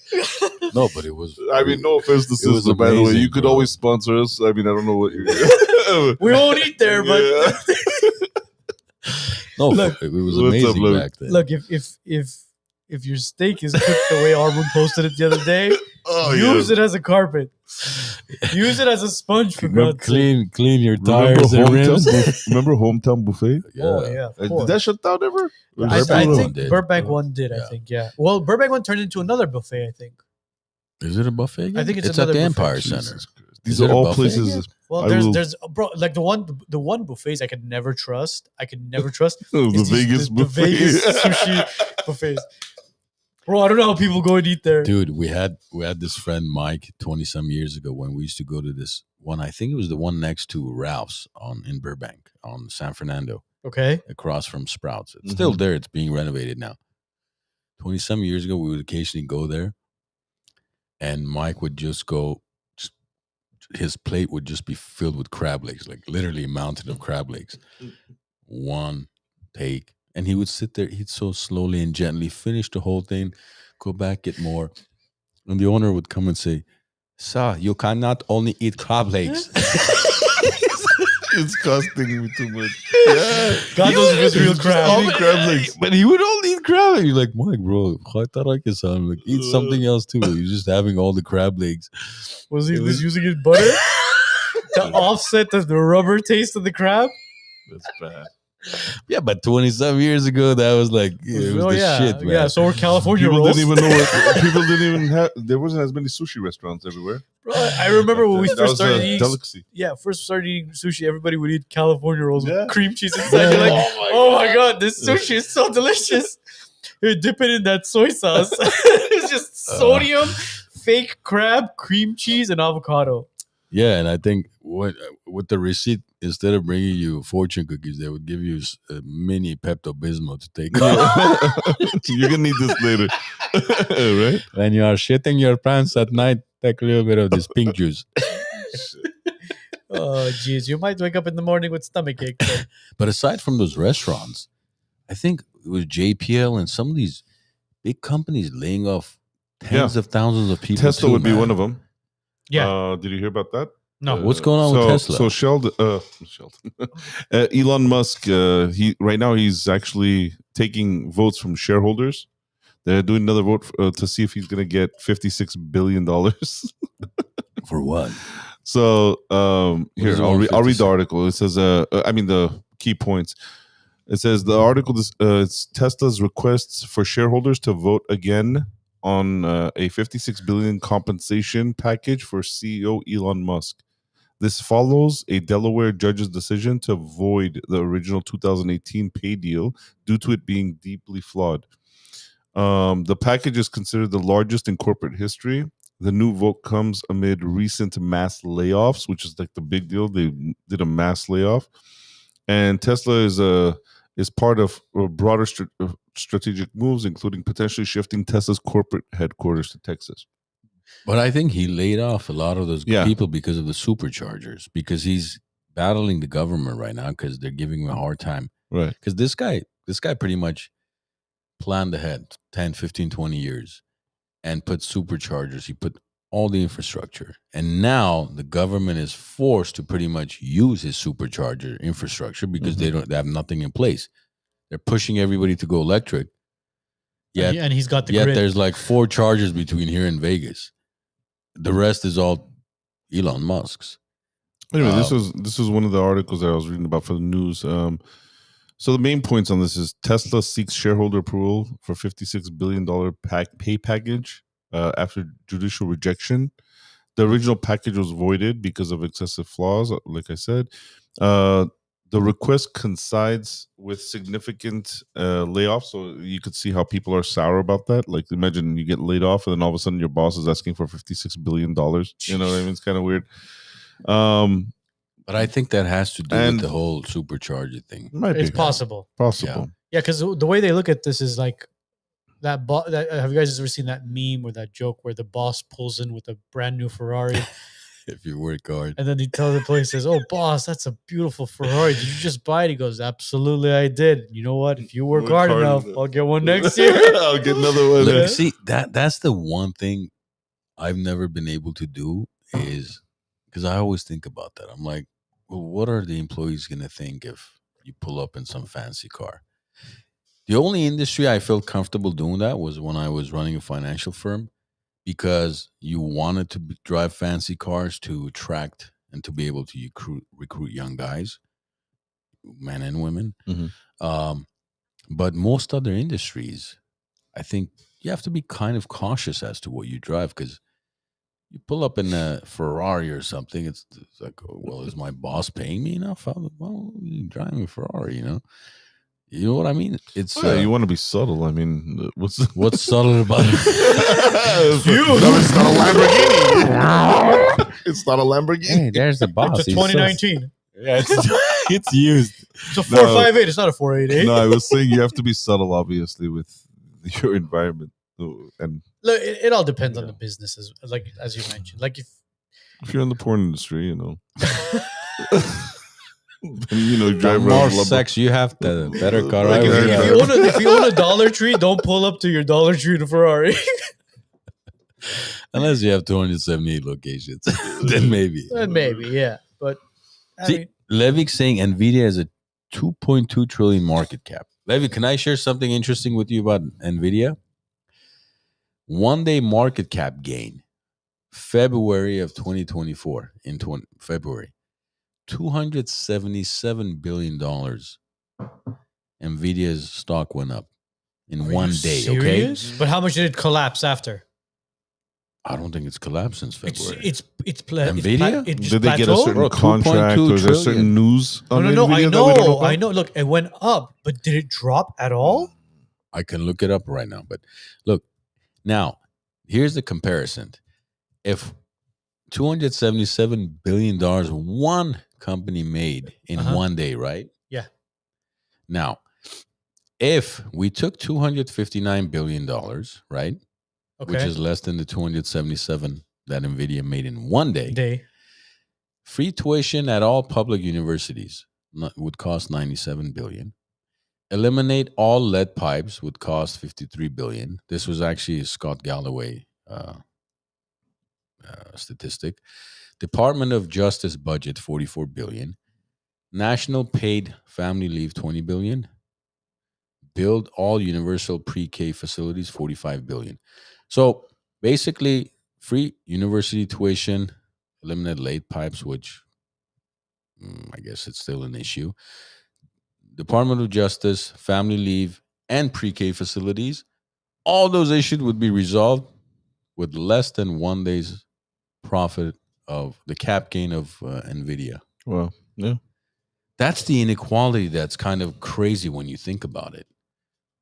You know, or when over the years, we've talked about, for example, how there's so many families that are still in Armenia living in metal containers, right? Mm-hmm. To get rid of those containers would cost less than $2 billion. We're talking about $277 billion in 1 day. Less than 1% of that would resolve Armenia's poverty. I know. Like, when you think it's sickening. Was it Elon Musk that said that allow me to handle the United States debt or something like that? And he goes it was during an interview. It was Musk. No. It was global hunger.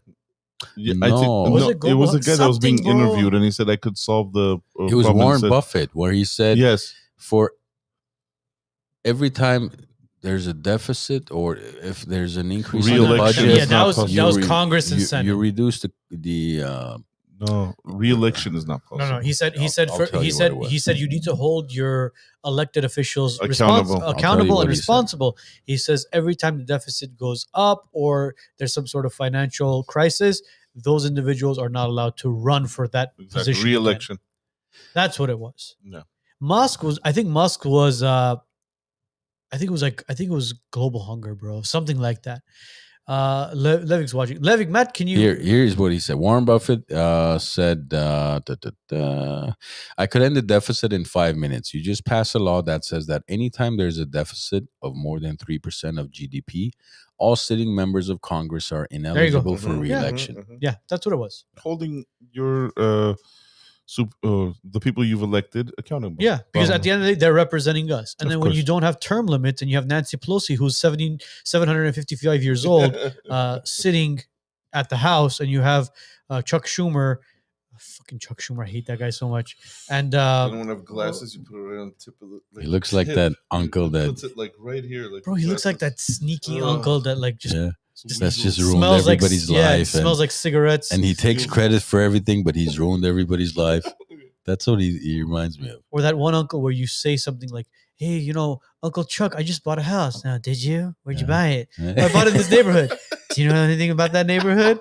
Do you know what happens in that neighborhood? He's like, that negative, disgusting you. And he showed it during the Trump's lockdown where he said, so are you telling me you're going to be locking down the government? He goes, Chuck, I don't want to lock down the government. So you're telling me you're going to lock down the government? You know what, Chuck? Yes, I am going to lock down the government. As a matter of fact, I'll lock it down right now. He's that guy. He's that. I know. And then who's a schmuck that restarts every now and then? Biden? No. Biden. Oh, the other guy, Republican. The one that froze on national TV. Oh, I can't believe it. He was Speaker of the MacArthur. House. McCarthy. Yeah. McCarthy. And then you have McCarthy, who basically... Bro. Oh, that guy's a traitor. Who's on dial-up. Do these guys ever want to just say, okay, I'm just walking away from all this. I'm going to go... Mitch McConnell. Yeah. I'm just gonna, go to my lake house, enjoy whatever's left of my life with my wife and kids and grandkids. Do these guys ever want to do that? Or after they have all the money. How much more? How much more money? I don't know, man. I'm just look at their net. I have the same question. Look at their net worth of what they started with when they first got into office and what they're worth now. Yep. Look, if you want to get rich, 25-year-old kids, if you guys want to go rich, go follow what Nancy Pelosi is investing in. I promise you'll be rich. Definitely. Nvidia was one of them, no? Well, was it? Mm-hmm. Yeah, I know Pfizer and Moderna were another one. Was it Armenia? There was a thing in Armenia, right? They were The developing. problem NVIDIA is chips. she invests before the hikes. Once we hear course. about it, it's already too Of late. You course. pretty much have to wait it out. Of But course. when she puts money in, it goes up, like 80%. If I knew that, I would put up everything I own and just fuck. Why do you think she was in Armenia? Oh, really? Maybe. Because there's Interesting. development out there. I don't know. Why else? Why are you going to be in Armenia? I don't know, but all I know is I'm kicking myself for not investing into Moderna and Pfizer and just looking at the principal aspect of it and saying, you know what, screw these companies. I'm not going to invest in them. And well, at the end of the day, There's so much we didn't invest in. Have you seen what's happening to GameStop again? yeah, GameStop and AMC, but they stopped it again. Yeah, because But it's look, gonna. look, the GameStop Those and are AMC as artificial. Well, obviously, Who but it's a whole cares? plan. You could take advantage of that.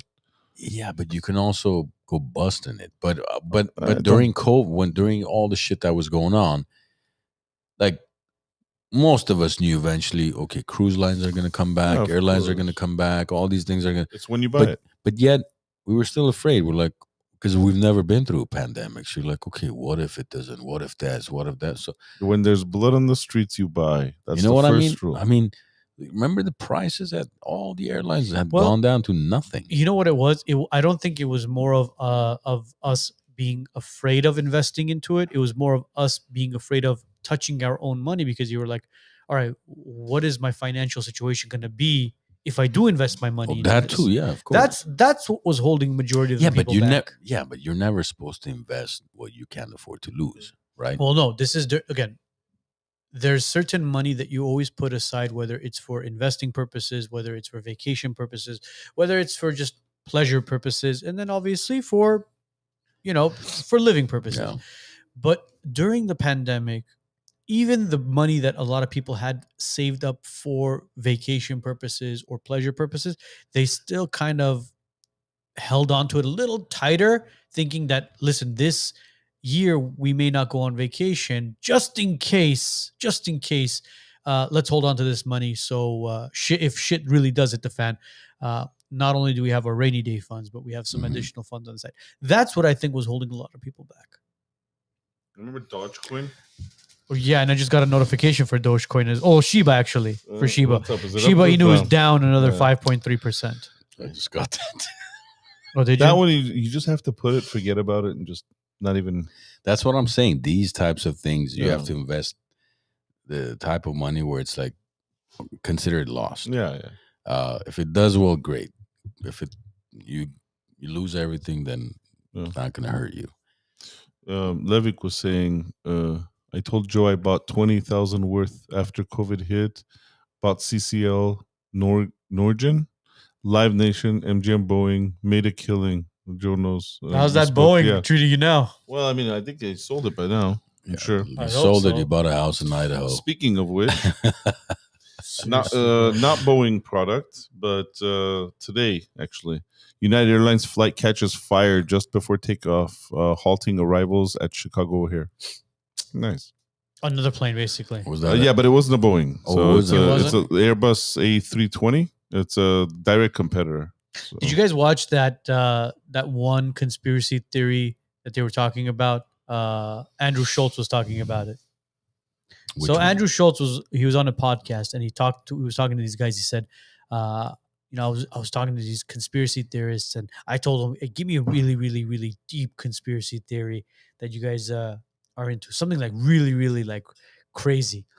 And the guys basically brought up Boeing, all the shit going down with Boeing, the whistleblowers, Boeing manufacturers, basically cutting corners on engines, airline parts, aircraft parts, and all this bullshit that's going on. And guess who's inside? Who flies a Boeing? Trump. They said that's how they take him out. Yeah, so there's That's the conspiracy that's the theory conspiracy behind thing that they might assassinate him that way. It's a conspiracy theory because according to that. But then, Boeing's going through shit. I mean, they Is can't do his- it now. Is his private jet a Boeing? I don't think they will touch him. It's if they want a Civil War. revolution. If they want a revolution, civil war, then sure, but No, they're not gonna touch him. They You are never touching know. him, obviously. yeah. And what more can they do, bro? Well, the first debate is coming up. It's June. I don't think it's gonna happen, bro. Well, no, it has to happen, You bro. think it's gonna happen? It's gonna be. I mean, no audience. The moderator mutes you after what, 2 minutes? Is it? Okay, so June 27th is the first one. I think it's gonna be as honest as the Mike Tyson fight. Bro, Have you seen the contract? yeah. It's ridiculous, bro. But look, this debate that's going to be taking place, this June 27th debate with Trump and Biden, Trump actually said, and he tweeted this out, he said, I want a drug test. Of course. Yeah. They have to find out what's in this piece of shit's fucking blood, bro. But it has to be Adderall or something. No, it's gotta be stronger than Adderall. Whatever it is, it's to that, because Adderall's for ADHD, no? no, I mean- it gives you Focus. focus, and but That's if you're normal. they're pumping this guy with something, because the guy was just yelling and not blinking during the State of the Union speech. I mean, was that the one with the red background and the two soldiers looked like it Yeah. was That was the no, that was last that time. year's, I think. that was last year's, but it was like No, It this was year's, dark. that was very dark. yeah, last year's it looked like it was, Hitler giving a speech or something. Yeah. Almost as dark as the picture donated to what's his name, the The King Charles, King yeah, Charles, bro, that yeah. was trippy. If That's you guys some haven't trippy seen, shit. if you guys haven't seen that one, so there was a portrait, a painting of King Charles that was gifted to him, and it's King Charles, and it's a really dark red background. I mean, it looks like he's basically in like a pool of blood, basically. So there was this one guy. He took the picture and he put them side by side, and then he reversed. He flipped the picture upside down, and he put them side by side to each other, and it's literally the devil's. Baphomet. Is Yeah. it Baphomet? Well, it's Lucifer, bro. Lucifer. Yeah. It's Lucifer with the horns and everything, just staring right at you. Again, it might be. It's a conspiracy. Thing. It's a It might be a coincidence. No, look, Just so happens that it all happens all the time. I get it. Look, you those see what types you of want to see. things. Yeah, you can. You see what you You want to can see. put together, images and say, oh, see that there's a 666 and there's a There's 13, a medical term for that too. and then there's a 13 if you add it to the 7, and then his uncle who died in 1986. Mhm. If you add that subtracted by 49, you get what? 2001, which 9/11 happened. Oh, that's how it's connected, really? Yeah, and he was born on 6/6 of Pareidolia. 1950. Pareidolia. You know what? Yeah, you see. So those types of things I don't care for as much. It's the obvious, like the 9/11s and the COVIDs and these types of things when people just like That is a nothing fishy about it. Yeah, that's But weird. But these stuff, I think you could just about go back and create whatever theory you want, and Right. connect numbers and dots and say, oh, see, this is why this happened. Okay. Pareidolia, apparently. That's what it is. And it's funny. I'm sure it comes from the word paranoia, which is the fear of a bunch of shit, basically. Well, when you look at, let's say, when you're in the bathroom, let's say you're taking a dump, and you look at the wall and you start seeing patterns. Okay. Yeah, it's kind of like that, and then you start making out faces and stuff. Mhm. That's pareidolia, Really, Yeah. that's fucking true. I think. Well, no, I my think that's what my face is in my phone most of the time when I'm taking. See, because like I had to put the awkward situation in No, there it's to not make it- awkward. I mean, look, every guy is guilty of it, bro. When you want to get away from the wife and kids, you go to the bathroom, sit on the toilet, and you get on this for like 45 minutes until your feet go numb. No, yeah. You can't feel your right leg. well, yeah, back in the day we used to read the Lysol ingredients and No. whatever. Kmart magazines. Yeah. Kmart, Sears magazines. Now it's goddamn phones. man. Now you're just scrolling through shit. Could- And you could- But you see how easy it is to program people, though. I mean, can you remember life Yeah, before phones? Before phones, I loved it. I mean, we grew up, I think we were the last generation that grew up playing in the streets here. right. But when the can you streetlights came on. function today without Yes. it? Not How? in regards to my business, no, because it's based on technology. You see? But can I function without, like, let's say if I don't have it with me, it's an amazing day. I love not having my phone on me if I'm ever able to. That's the. I mean, I $1 try and make question. it often, but it doesn't happen. I mean, How? I don't think you can never make it happen though. No, you can. You How? can. When? Well, I mean, I'm not talking about okay. you could set a rule. You could say, hey, you know what? After this time, I'm not gonna check my emails or whatever. check my emails, check my That's phone, different. whatsoever. Depending on what industry you're in. Yeah, in my industry, it's difficult because we have to make sure that other people are up. You know what I mean? Like we're in tech, right? So we have to make sure that other businesses are up and running. So we have to check our equipment to make sure their equipment is up. So that's what I mean. It's so hard to imagine life. Can you put your phone down? Look at the business that you're operating. And well, look, when I'm traveling with my family, I do put my phone away. Like it's not on me per se, but it's within a distance that I can hear if there's, because there's a specific app I have. If they need to get a hold of me, it rings different. They send me a priority message that has this loud noise, so at least I can hear that. But am I paying attention to anything else? No. Don't you have a call center that picks up your calls after hours? Right, but I'm not talking about after hours. Oh, you're talking about during the day? 24 hours a day. If something requires my attention, they need my approval for something, I still have to be accessible. Yeah, exactly. If I didn't have that, I would just. So how would people do before? Off. That's what I'm saying. Can you imagine? You're tied down without it. You're tied down. Right. Before we had a corded phone, a phone with a cord, we weren't tied down. Now we have a cordless phone, yet we're tied down. So you guys all grew up here, right? Or like, of course, yeah. So I was 37 when I moved here. So here's a question: how would you call your parents to come pick you up from, let's say, a certain location when there's no cell phone? Oh, you call them and you tell them you come pick me up. Adi Vekal. Yeah. What's your name? Adi Vekal. Collect call from Adi Vekal. I remember I do that shit. Accept the charges. Yeah, I would. Is that what we did? Oh yeah, bro. We were at the YMCA. We were like what, like 9, imagine, bro, 9, 10 years old at the YMCA. Parents would drop us off. We go play basketball. We jump in the pool. And then when we wanted our parents to pick us up, there's believe it or not, there was a payphone inside the YMCA. So I'd pick it up, dial 0, and then you dial your parents' phone number. It said, please state your name after the tone. Adi Vekal. Because you know what's funny? I forget where we were walking like recently, a couple months ago, I want to say maybe. And my son Noah noticed the payphone. And he says, Dad, what is that?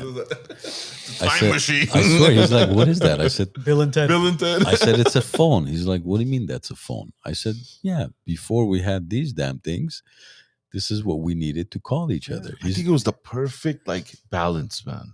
You had the technology, but it wasn't intrusive. Yeah. So you got to be convenient, but at the same time, you had your own private life. You know what I mean? It's not like people are upset at you because you're not picking up your phone. Yeah. Well, you weren't home. Bro, my dad never had a phone. I bought 3 phones for him since the day phones came out or whatever that time frame was. Mm-hmm. Never. He just never used it. He's like, okay, I'm either at the barber shop, or I'm home, or I'm with your mom. Call mom. Like, I don't need a phone. Well, why do I need to carry this? He never ever. My dad was using a flip phone on purpose just until recently, and then now he has an iPhone. And I'm like, welcome to hell. And now he's playing this Bejeweled shit. I don't know what it is. Yeah, game all day, and I'm like, bro, what are you doing? Just throw it away. Don't get addicted to Look, it. That's what it's become. See, when the original iPhone came out, all it was a touchscreen phone, which we were blown away by. Yeah. The technology in that phone was immaculate. Like, as in going from a Palm or a BlackBerry to an iPhone, it was like worlds apart from each other. And it had one simple camera, an 8 megapixel camera, no flash. And we would use it like, oh my God, this is the greatest thing in the world. It didn't even have GPS navigation on it. And then as time progressed, and then the iPhone 4, when it came out, it had the front-facing camera. Mm-hmm. And you could FaceTime via Wi-Fi. And we were like, oh my God, this is like Star Trek shit, man. Like, I could see you and I'm FaceTiming you. And I still don't know how that works, but you know. But whatever. What? The FaceTime? What do you mean? It's easy. How? What do you mean? It's an encrypted connection between two parties. It's just, instead of data going back and forth, the data is your visual. I know, but the fact that That they've thought of it. You can call engineers, my friend. You can call like Armenia. Yeah. But you know who the best prediction? Satellites. Yeah, right. Or the wires. We're not getting into that shit. It's too early. It's too early. But that's next episode. Yeah. Too early. Time wise or date? Or no, just in general, like people's mindset wise. It's like imagine going and just But no, I mean, and then we went to the like I mentioned, Wi-Fi. You could FaceTime people, and then when 4G came out, which was basically when everybody lost their shit. 3G, you couldn't do it, or well, you could do it. No, choppy. It was choppy. It was very choppy. And then when 4G came out, and you were able to Wi-Fi call not Wi-Fi call, but 4G call people, everybody was like, "Oh my god, this is how they're going to take over our brains, and they're going to completely control us." You were able to FaceTime call, like you said. You could be in the Bahamas, I can be in Hawaii, and because I remember 1999, 2000, my cousin had just moved here. For him to want to talk to his parents in Armenia, there was this one place near Ani Grocery we would go, and they would do this Skype video call. Yes. It was like $20 for 15 minutes or something. He would pay and talk to his parents. I remember in Armenia. something like that back in the day. Yeah, you know, the calling cards. Yeah, and then you would buy you download Skype onto your laptop, which had a camera on it. Yeah. Levik says, "I remember Joe in high school. Yeah. When and how did Joe become high?" Well, Bro. you remember Joe in high school? He was probably selling pink slips back then too, so you could go get your permit and.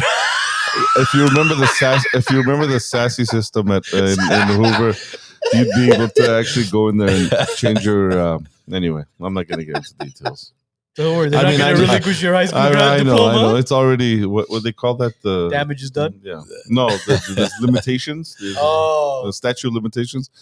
But to answer Levy's question, I actually did a TV show for called Tech Guys for about, I want to say 6 to 8 years. So yeah, I've been in tech for a while, man. Yeah, I just never say what I do. But yeah, it's crazy. Yes, I remember living where technology has gone and what it's done to society.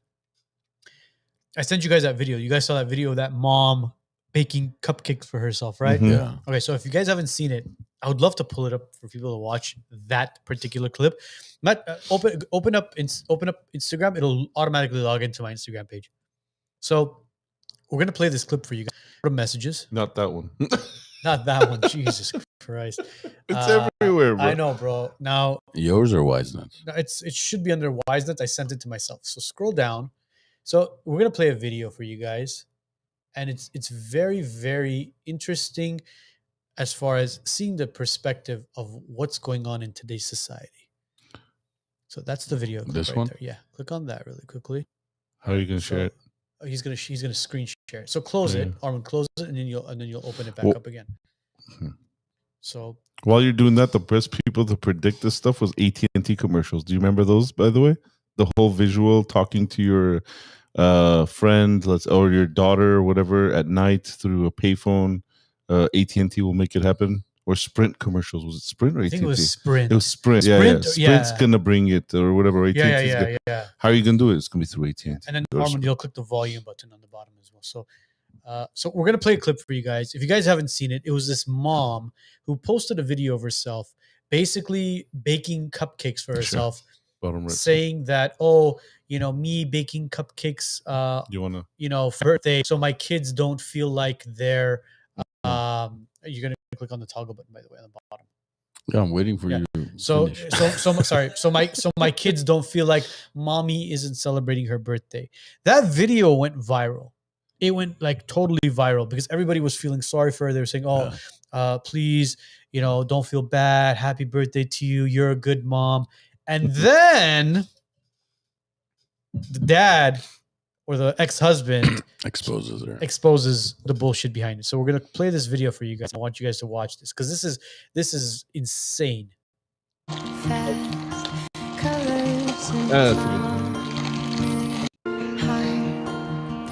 So that's the video of hers. So she's basically baking cupcakes for herself. So go to the next clip. So I've been sent this video a lot over the last few days. People asking my thoughts and my comments on it. And before anyone says, "Oh, you don't know her situation," or you don't know what she's going through, well, I do, because I lived it. I'm her ex-husband, and right now I have full custody of our kids. This is our parent agreement. As you can see, I have all weekdays and weekends, time sharing with the kids, all at holiday academic breaks. Putting it on blast. And for her to get any rights back to the kids, these are the things that she needs to do. And yes, child support, she owes that. It's up to over $21,000. So she's a mother and doesn't pay child support. And there you go. Hold on. And also, she faked cancer in the past. These are scans that she would send and post on her page before. So, to sum it up, this person, for people that follow her or giving her praise and telling her how strong and how, amazing she's doing, well, she's really not a full-time mom. She barely has her kids. She goes out all the time. And she doesn't even have a job even. So she just really not someone that other single moms should really be looking towards as for inspiration or anything like that. Okay, that's it. So close it. So that was his. He was watching the Mavs game. I was trying to figure out who's watching a basketball game. No, he's probably watching that. So that mom or that woman is a narcissistic sociopath. That's what these phones and social media has done to a lot of people. She's basically getting satisfaction. Oh yeah. Fake satisfaction. It's almost like going to the hospital, taking pictures and saying, "Hey, don't you feel bad about me?" Yes. Okay. The other thing is, though, that didn't sit well with me is why does she have to pay the child support? Where are you as a man? Why? What's wrong with Well, that? maybe It's all he about was equality. a stay-at-home dad. Plus, feminism. Well, exactly. Right? Where's being a man there? I'm sorry. Look, you don't I'm know a the little circumstances old school. as far as in some relationships, the woman works and the dad is a stay-at-home dad. Right. So maybe that's the situation. I don't know. Well, look at it this way. He has full custody.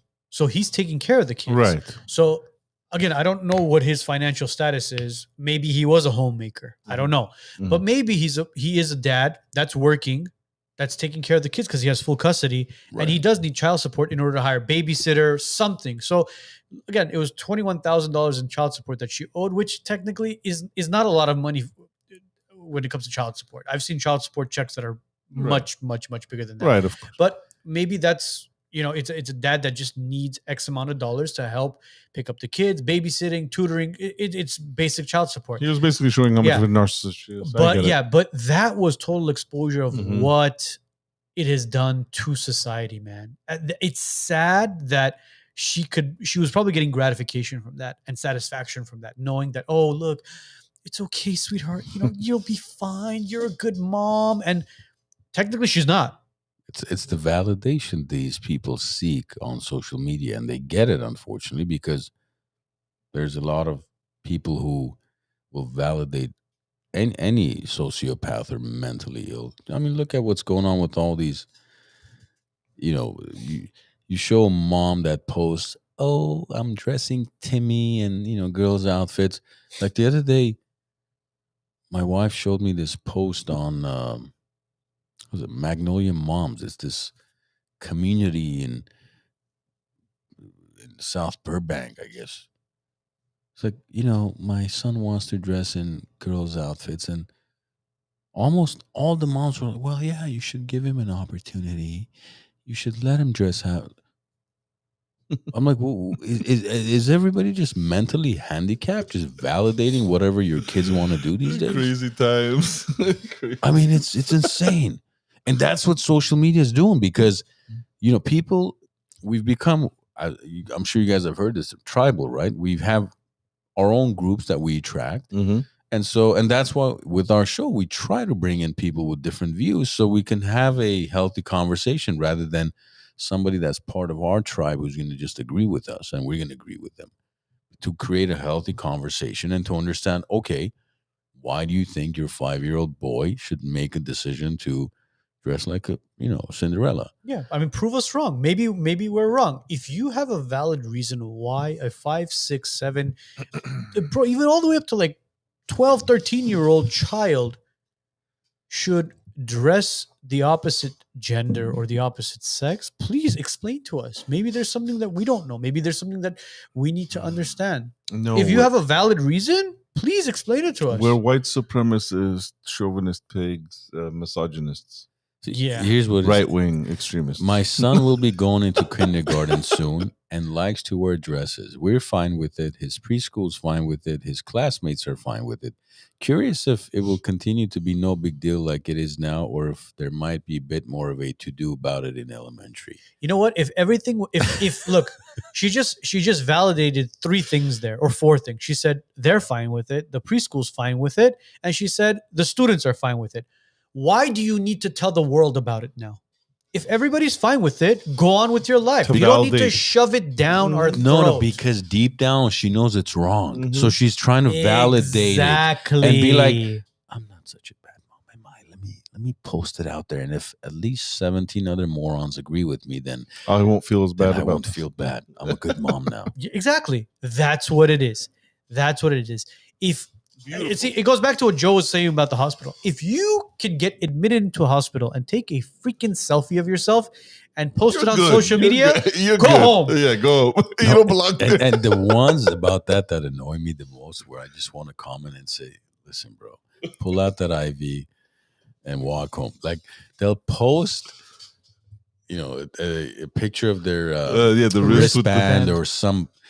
I'm okay, guys. Please don't ask. Pray for me. No, forget No, that. not even. Oh, forget those that. are the Don't extremes. worry, That's I'm one step. fine. The Oh, pray that's, for me that's one is step above. the My pray blood for pressure me, is a little high. But when they say, please don't ask what's going on, I'm Yeah. okay. Yeah. Like, why are you posting it then? So you posted it for what? Because you get off on it. You're gonna put your hand down your gown and just rub one out, or what do you mean? Like, It's attention. You are AMA against medical advice. Just AMA. Just leave. Just go. That's what it is. That's what it is. You don't belong there. And a lot of the worst one is when it's a woman and she has full makeup on, the selfie with the filter, like the full makeup. My favorite is they after giving birth. Yeah, they just had contractions and uterus is at 10 centimeters. Doc, let's pull this bad boy out. But yet they're in full makeup.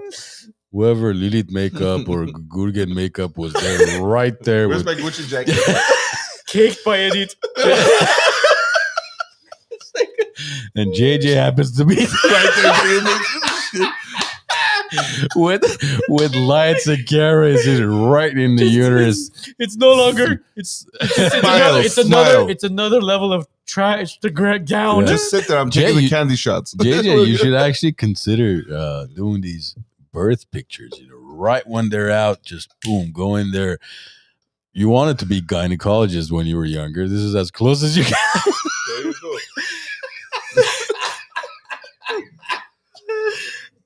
And you can even tell the doctor, I thought about being a gynecologist. But I'm here taking photos I'm now. gonna take the photos. Oh, It's a hard God. job. I wonder No. which ones you'll post more pictures. The weddings or the birth? No, Pre-weddings, bro. no, he knows what I'm referring to because okay, I poke at him depending on. Gynophotography. There you go, There you gynophotography, and Arno's willing to volunteer be the. Hands-on helper. Yeah, Arno just wear gloves, no mask, just gloves. Well, it depends on the patient. I'm just saying. Oh God. Jeez. Mike Tyson suffered a medical scare on a flight. Yeah. Really? Already? Flight to Ahead, LH, yeah? ahead of fight with Jake Paul. So I guess it was an ulcer flare up. That's a Oh, circus sure, show, flare man. up. It's a circus show. You know he'd kill him, right? Everybody knows that. I mean, have you seen Bro, do you know what I love? him Have you training at 50? 58. You know what I love? 58, 57, 58 almost. what I loved was this. I loved the comparison of Mike Tyson at 18 and Jake Oh, yeah. Paul at 19. Have you seen that photo? Yeah, where he's dancing Yeah. like a princess. Of course. Is Jake Paul dancing to like some in-sync bullshit, and then you have Mike Tyson just like beating the shit out of a punching But bag. forget that. when they show Mike's neck at 18, the guy's neck, I think it was the size of Jake Paul's circum- waist. Yeah, the circumference was like 42 inches.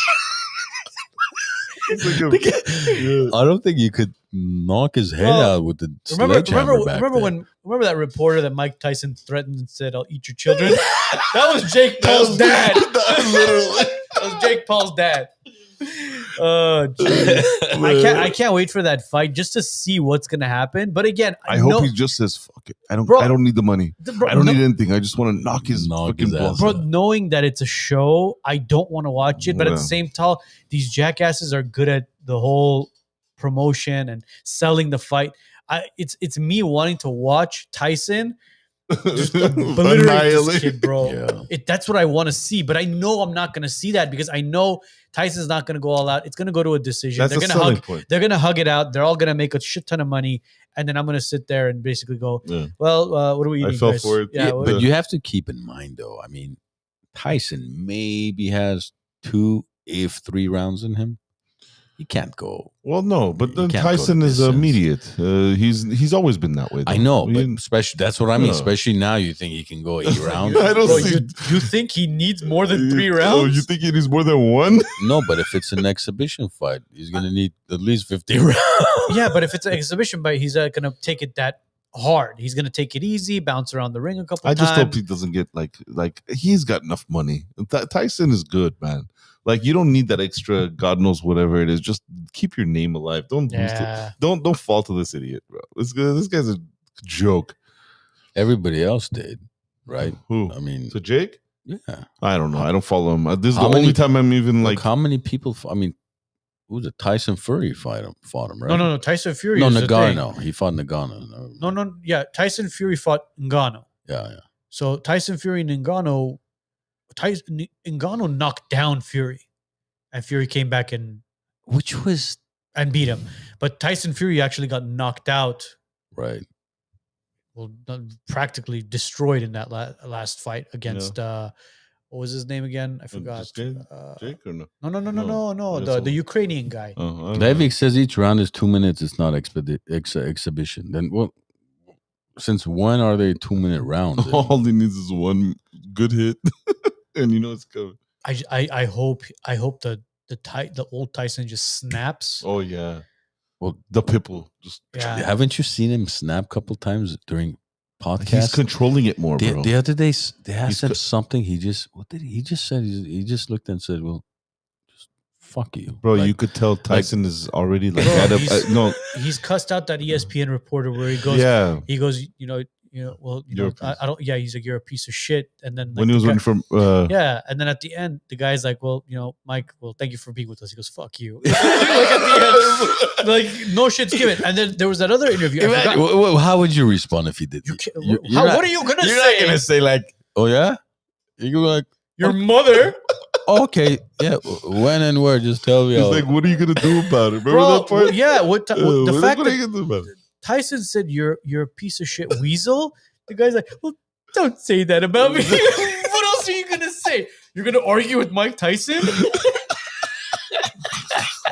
You're looking around to see if there's anybody that can. Bro, you're looking at the producer saying, "Bro, cut the camera so I could book it out of here." Did you see when they were weighing in and stuff? Did you see Mike Tyson the way he was? Have they weighed in already? Yeah, no. Yeah. I don't know. Was it a weigh-in or was it probably a press conference? Press conference, probably. You can't be weighing in a month and a half. Yeah. But so I guess it was a press conference. Anyway, when he was standing there, you could tell that Mike Tyson was just like, "Bro, this kid doesn't know what he's freaking talking about. I'm gonna like literally annihilate him." Like he kept turning. You notice how he turned himself off a little bit? I don't know. Did you notice that? I didn't watch it. I watched it. He kept like turning, like limiting himself on what he was. Calmed himself down because if he like snaps, he knows. Bro, there was that one interview where they brought up his daughter who died in a treadmill accident at a very young age. She was wrapped around. She basically like the cord of the treadmill wrapped around her and killed her. And it was an interview I think it was like a year, a couple months after she passed. And the interviewer asked him, he said, like, do you want to talk about your daughter and how it passed, how you dealt with it? He started very briefly talking about it. And then he stopped, his voice cracked, and he said, "You need to leave. Mm-hmm. You need to go." Because I'm about to go Hulk on you. Yeah, he goes, you need to go and you need to leave. And he was, bro, He was apologetic, bro. and everything. And the guy said, I'm sorry, Mike. I'm sorry I brought this up because it's okay. You just need to go right now, bro. And he stands up, and the producers come in. They take the mic off of him, and he just like pulls it off. And bro, the interview was done. Like it was I swear, if you guys haven't seen it, it was the scariest look he gave and said, "You need to go." Like, I this interview's over. think he's probably the closest thing to if you're going to one of those, pet a lion, tiger, and then you're about to touch him and you realize the tranquilizers are wearing off. Bro, he owned the tiger. He owned the tiger. You probably be like, "Hey, look, man, I chat." Yeah, he bought a tiger. I mean, it tells you enough about him. Again, look, Jake Paul, how many tigers does he own? none.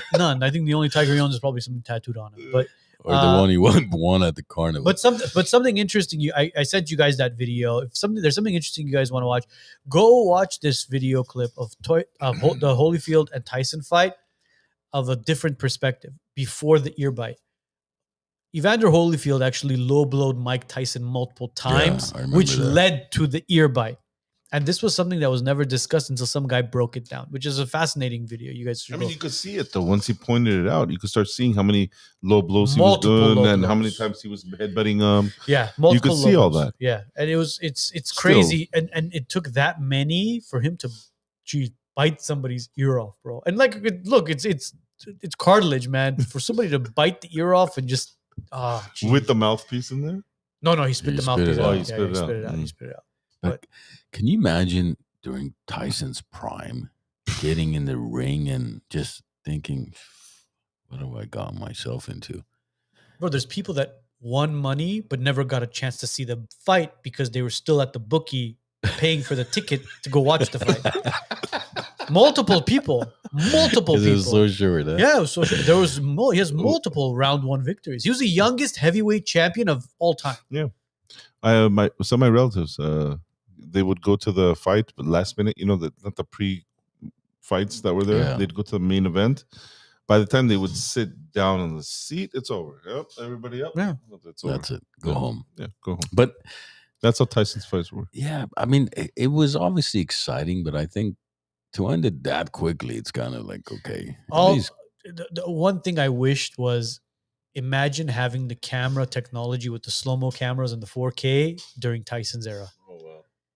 To see what happens to the human face when Tyson connects. Yeah. Because you see like a lot of these new fighters now, like we saw the Fury fight where he got clipped. You see the eyes roll back, the face change.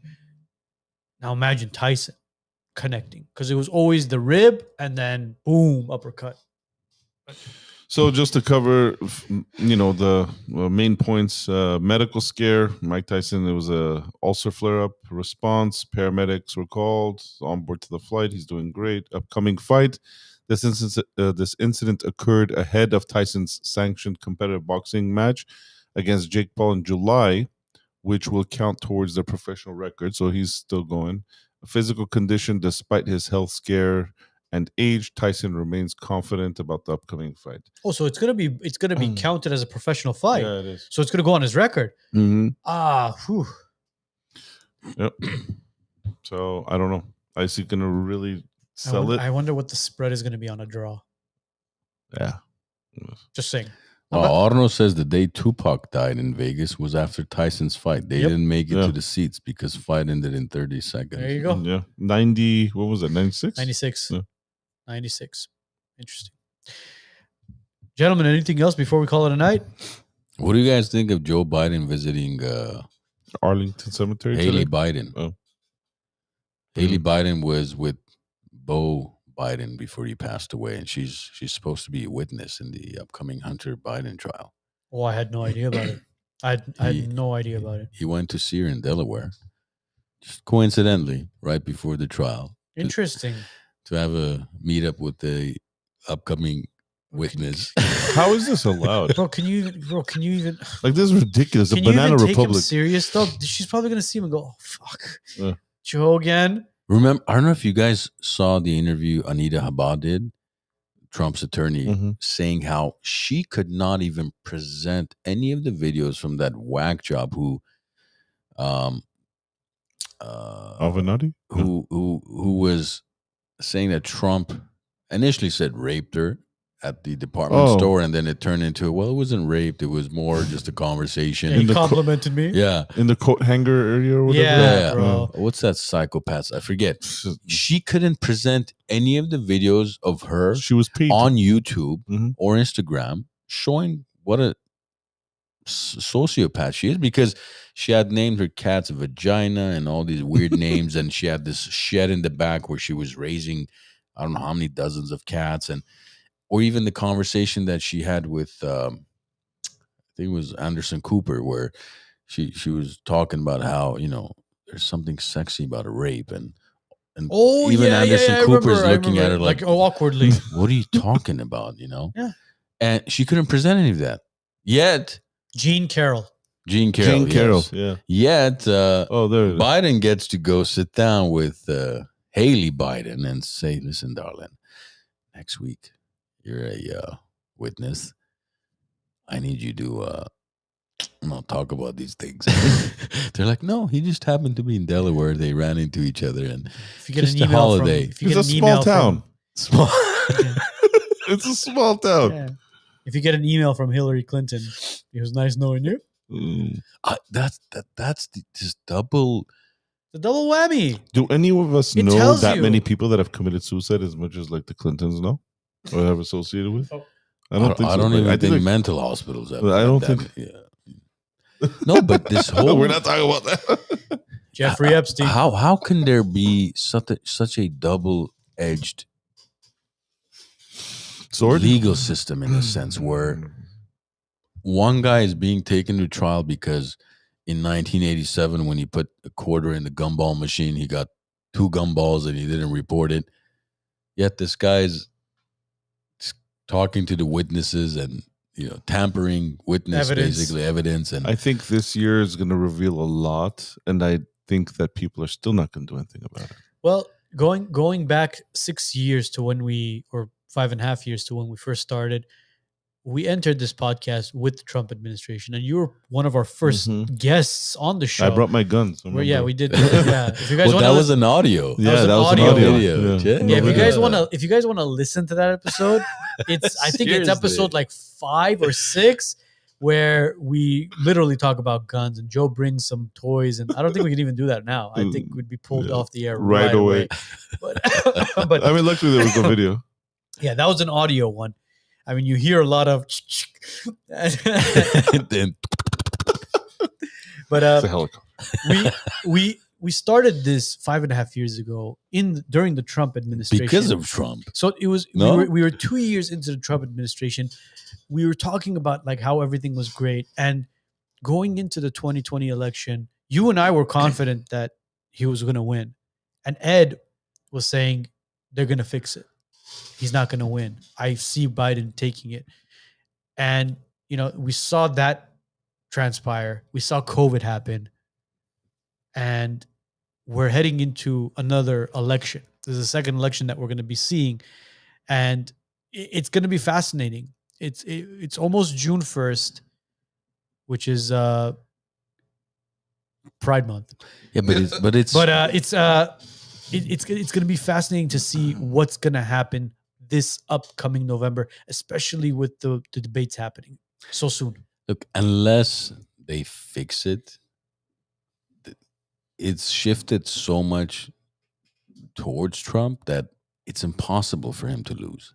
Unless they fix it, and to fix it this time around, it literally they pretty much have to just shut down the internet. Not just U.S. internet. TikTok, It's remember? down for 30 Next- weeks. next 30 weeks until we calculate. The TikTok ban. I'm not a fan of TikTok. From the beginning, I wasn't a fan of TikTok. However, now when I see them wanting to ban it, especially the left, I'm like, okay, I don't know. The timing's kind of weird. Look, the TikTok ban, I think part of it has to do with National security originally, that's what it was, and then all of a sudden it became the information. Just people just sending out information easily. it's the information is spreading easily, and what's happening is I think they're going to use that against Elon Musk. If or anybody that they choose to, whether it's Zuckerberg or with Facebook, Instagram, or any YouTube, anybody. But the reason I think they're afraid of TikTok, and TikTok is kind of being used as an example, is because there's a lot of groups in TikTok that are really kind of coming together where millions of people are Mhm. starting to push for Trump, and that's scaring them even more. But like Levik said, I mean, right now, Trump's got what 23% of the black vote, especially male vote, Hispanic and black. Their majority are voting for Trump. Have you seen what's But happening in Bronx? yeah, Mm. but how they're going to probably balance that out is with the 11 million or so illegals that are here now. I mean, And the dead people, don't forget that. I don't know, man. is They've- it, but see that It's no, bro. There's no way, man. There's no way this guy's gonna lose, bro. There's no way. You look at There was no way these. in 2020 either, my There, friend. look, 2020. You know what? I'll give it to them. You know what? They used the system. They used COVID, and they did it. Hats off to you. All right. We weren't even supposed to talk about this stuff. There Like if you is- talked about it back then, sorry, Yeah. we would have been off the air. Well, yeah, but now, bro, look at New York. So the Bronx that was so left leaning has woken up. Where you have construction workers, they're interviewing them. They're like, what do you think of what's happening with Joe Biden? No, it's time for a change. It's time for New York. Do you have a message for Joe Biden? Yeah, fuck you. Like it's completely shifted. People in New York are waking up.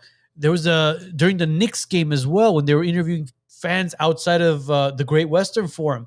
There was fans saying that, you know what? No, we want Trump back. We want Trump. He was good for the city. He was good for our people.